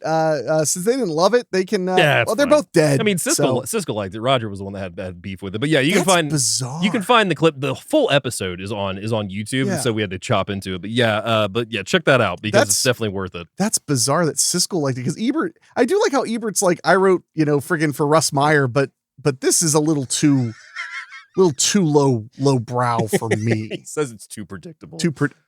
It's based on a friggin'. I'm so sorry they didn't kill the black guy like you wanted, Ebert. No, I mean, Roger Ebert. I mean, I hope nobody ever comes at me for my 40-year-old opinions. I mean, or 30-something-year-old opinions about movies. But yeah. That's a good call. So it just cuts to somebody doing a video podcast, in like 3D via VR. And they're like, well, let's see what those two chuckle fucks in Ohio thought about this movie. Wow. You hope they're dead. Oh, wait, they are. Oh, they are. Yeah. And then it just cuts to our graves. Like they fade up like in Back to the Future 2. But we've been buried like the dog and the homeless man at the beginning. Oh, yeah. Hope somebody digs that deep when I'm dead and people are judging my movie opinions. Oh, Jesus. So I guess all that's left to say as we head out is, again, remember, subscribe on your favorite podcasting app if you're listening, and leave us a 5-star rating on Spotify or Apple Podcasts. If you're watching us on YouTube, please make sure you're subscribed so you don't miss the next episode, and leave us a comment on Spotify or YouTube. We always respond to them, or at least I do at the very least. Yep. Email is doyouevenmoviepod@gmail.com. So I guess all that's really left to say is see you next hunt. The Revenge. It's so dangerous that you want us to do Jaws: The Revenge. We're going to lose everybody, and I'll be happy with that. We'll see what happens. Oh, the best Jaws movie ever made. Next week, kids. See you then. Bye.